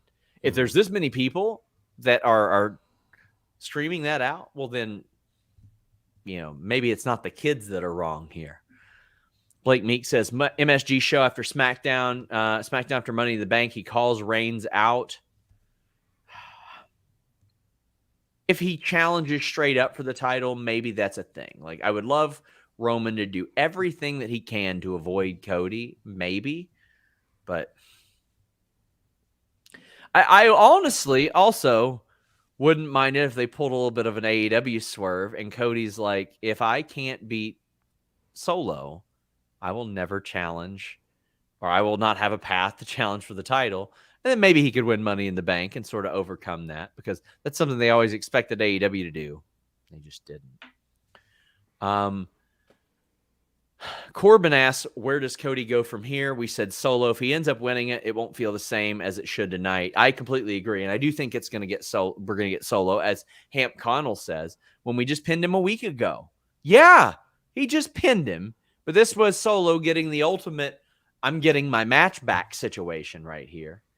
But it's not as satisfying for me. Sage Justice says, just feels like they've decided to shoot for that $1,000 or 1,000-day reign. I'll see what's down the line. Gaming from Canada says, wonder if we're going to get another Roman at Raw Mania when after he beat Taker. There's a chance he ain't even on a damn show. Who knows? If they don't have Roman on the show on Monday, I will be very, very frustrated. Incredibly frustrated. Well, I hope he is, but he's not advertised. Yeah. We are down to our last 2 pages, Super Chats. Big thank you, guys. This has been one of our most successful nights ever. You still got a little bit of time to get them in, but this has been a great night. Thank you all so much, and I'll give more thank yous in a moment. Make sure you subscribe to FightfulSelect.com. Some of our other things, we have Fightful Scraps, which are clips of our shows. We have Fightful Overbooked, a bunch of additional content. We are on TikTok. We are on Instagram. We are on Facebook. We are a little bit of everywhere. Samantha says, what a night. Bestie Omos versus Brock and the women 4-way. The mid portion of Mania was good. Since Bianca retained, she should go on a bragging spree. I agree with that for sure. Hope Finn is okay after being busted open. He says he is. Do you think they run Cody and Roman back at Backlash? I don't think they run Roman and Cody back at Backlash. I don't think they should either, Will. Do you? Again, this is feeling like WrestleMania 2000 if you say that. I guess Puerto Rico would be a good place to do it, but you had the moment. You had it. It was right there. It was right there. Orlando Orrego says, I hope we get Seth versus Roman, since he's the only person that technically has a win. That win don't mean shit, guys. It doesn't mean shit. That night was one of the worst nights in recent WWE history. It was horribly booked. It's a bad night. Football Talk says, I'm boycotting WWE. I don't care what you say. Vince is back in charge. Well, I hope you don't boycott us at least. Jamal says, dear God, Denise was right. Should have just put the belts on Sammy if they were just going to do this. Just plain stupid. No, they should have just done this. They should have done this. Andrew H. says, Roman losing on day 1,000, which is 527, King of the Ring. I don't think he's losing at King of the Ring. I just don't think that's happening. Spencer says, we got to let it pan out. Could have been something bigger. No, we don't. You ain't got to let it play out. This is where I draw the line. I've given them the benefit of the doubt since the beginning of August. I've given them an extra leash on a lot of stuff. You know what they did? They added Sammy a lot more to this story, and it was really, really good. And they blew it, I thought, tonight. I thought they blew it. But maybe I'm wrong. Doubt it, though. JP says, is Jay White 100% to WWE? No, but I think he's going there. That's just me. Same. Dan says, Triple H's justification, it was about finishing the story, and our stories never finish. It was the end of a chapter. What a joke. You have to do better. Yes, I agree. Some stories do need to finish. Or, you know what? If you want to start a new chapter, because this wasn't a new chapter. This is the continuing chapter of Cody Rhodes, and this chapter, I think, is going to go on way too long. Sheldon says, I'm concerned that Cody goes down hard now, just like Drew did after he lost to Roman at Clash. Where does Cody go from here? I think he's still going to be involved in the bloodline. I think he'll still be sort of related to Kevin and Sammy in some degree, but I don't think we immediately get a rematch. Connor Cunningham says, all I'll say is they better have an amazing plan after this to keep people from a revolt. Oh, yeah. They better have something good up their sleeves. They better. Black effing X brand says, I think it's time to admit that historically speaking, WWE cannot stick the landing when they have great stories going. I'd give this weekend a solid 9 out of 10, but they couldn't stick the landing in the end. I will point to a few things. Kofi Mania was an accident. Not as much of an accident as Daniel Bryan winning the title was, because they tried everything they could to not make that happen. And then the Becky story that was really great had a botched ending. So Steve Austin likes to say, WWE's greatest successes are never because of themselves. They are in spite of themselves. Exactly. Need that guy to do a podcast again, for the love of God. Yes. Denied says, last one. This one's for you guys, though. Great coverage. Thank you for letting me blow off steam with a great community. Appreciate the both of you immensely. I needed this. Yes. Thank you so much. That just means a lot. I appreciate it. What's the percentage? Wood says, I think we need to reiterate the fact that with WWE selling to Endeavor, that at least it didn't sell to Saudi. Yes, that is an incredibly positive thing. In our report, we had noted that several talent reached out to me and said, thank God it's not Saudi, because that would have cost them some talent. There's some people who would not have worked there. Luis also notes that this is, aside from the NXT Saudi show, I don't know what he means by NXT Saudi show. I don't remember doing one of those, but it says this is the longest. Did you mean next Saudi show? Oh, nope. But it says this is the longest post show since Revolution 2022. Yeah. Oh, I get it. The NXT Saudi show, where the rumor had dropped that it was going to be Saudi Arabia, and then it ended up taking over the NXT post show. Yes. Okay. That makes sense. Absolutely. Since Revolution, it was longer for Revolution? There's no way. Not AEW Revolution 2022. There's no way we went 3 hours. Holy shit, we went 3 hours on that? Oh, it was Kate and Alex. That's why. That's why that went live. That was the last AEW pay-per-view that I went to. That makes an awful lot of sense. This is probably the longest show that I have ever done. Let me see how long All Out went. All Out went 244. Damn, Will. What's that say? What's that say? That said, look at how many people are still tuned in right now. I think is just... My girl Julie Cutler is chatty. We do these shows and we just talk. Man. Well, we are almost to the end of the road. We legitimately have a few more super chats. Adrian says, I get they want to get Roman to 1,000 days, but Cody could win at Money in the Bank, get it at SummerSlam. But I think I think all I'll be able to think is it should have been today. They had the golden moment and fumbled it. The only positive I'll say about this is there are no more Roman Reigns coronations. He's had his coronation. He's had his Mania moments. They're here. You can't force it anymore. But it paid off for him. Ace says, do you think this unpredictable finish is WWE trying to make betting legal with state regulators? Reigns closed at 450 plus. It will be a nice thing for them to point to and say, look, we're not that predictable, but I don't know. I absolutely don't think betting on wrestling should be allowed. That is just stupid.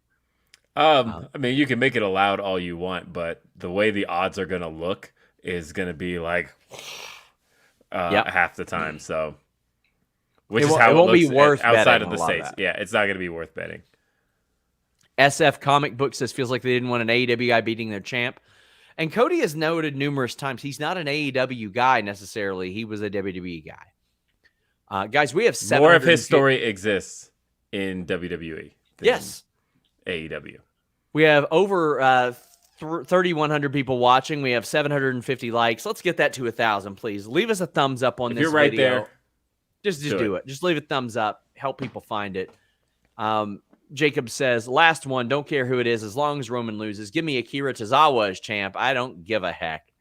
I don't know about that, but I understand your frustration. Adam Weller says, I've been lapsed on WWE. No fan of Cody, but I was intrigued to see the change. Perhaps getting back into the weekly shows. LOL, never mind. WWR official says, all WWE showed is that finish with WrestleMania means nothing anymore. It's literally just another show. Instead of it being the culmination of the year, it took the momentum out of their sales. I disagree with that too. Rumble, Elimination Chamber, they did not get the special elements of that WrestleMania did. And Tony P, you say that you sent 3 Humperchats and 2 haven't been read. I need you, if you got those, You need to tell him what they are so he can cross-reference them, because we are very close to going off the air. So, Tony, if they're missed, send Luis, drop them in there, let him know what they are, because, again, if not, we'll read them on Monday. And I think Raw still does a big rating tomorrow, by the way. Yes, I think I do that even if the wind is out of the sails for some fans on the Cody stuff, I think they're going to be the news of the day, likely, with any Endeavor stuff that hits. And I think that's going to drive intrigue toward the show. Again, any super chats that were missed, and again, we will check it. If you lie about it, you get banned. Drop them in here. We are wrapping up. Patrick says, shout out to y'all. Triple threat match was 5 stars. It was fantastic. Patrick Doyle wraps us up with a very generous one, says, I've never been so sure that a show would be great, and it was. But that finish, I'm so disappointed. He pulled the watch on Monday crap. Good luck finding another opportunity like that. Roman Reigns would not have been hurt at all by losing this match. Cody Rhodes would have been made by winning this match. And that's where we are. Will I watch Monday? Sure, I will. I cover this stuff. But there's going to be a lot of people who decide not to. I think it'll still do a great rating, like you mentioned. But there's going to be a lot of people that maybe aren't as excited about it. But Will, any final thoughts as we just passed the 3-hour mark, the longest review I've ever done? Period. Yeah, it's definitely one of the longest of a single show I've ever done. I mean, look, guys, this show has officially exceeded what the tour of Gilligan's Island was supposed to have originally been before they ended up stranded. Here we are, 3 hours. WrestleMania. I still believe if you can go back and watch what Sean and I did just 24 hours ago, you can see how high spirits I was in and we were in coming out of that show. And I still believe that WrestleMania Night 1 is a night to remember and one to hold on to. I think its ending is an all-timer, and I think that that show will be remembered very positively. I think there were a lot of positive things on this show that are going to be overshadowed by the mood coming out of it, and I think that that's going to... I don't think history will even be kind to this show, because I think the thing people remember most is how they felt coming out of a show. And that's really a shame to not just what they put on, but everybody who was on it. And that's really unfortunate. They had an opportunity to do something special. They had an opportunity to do something unique, and they chose not to. I'm never going to give up on pro wrestling. It's been my life for a really long time. Mm-hmm.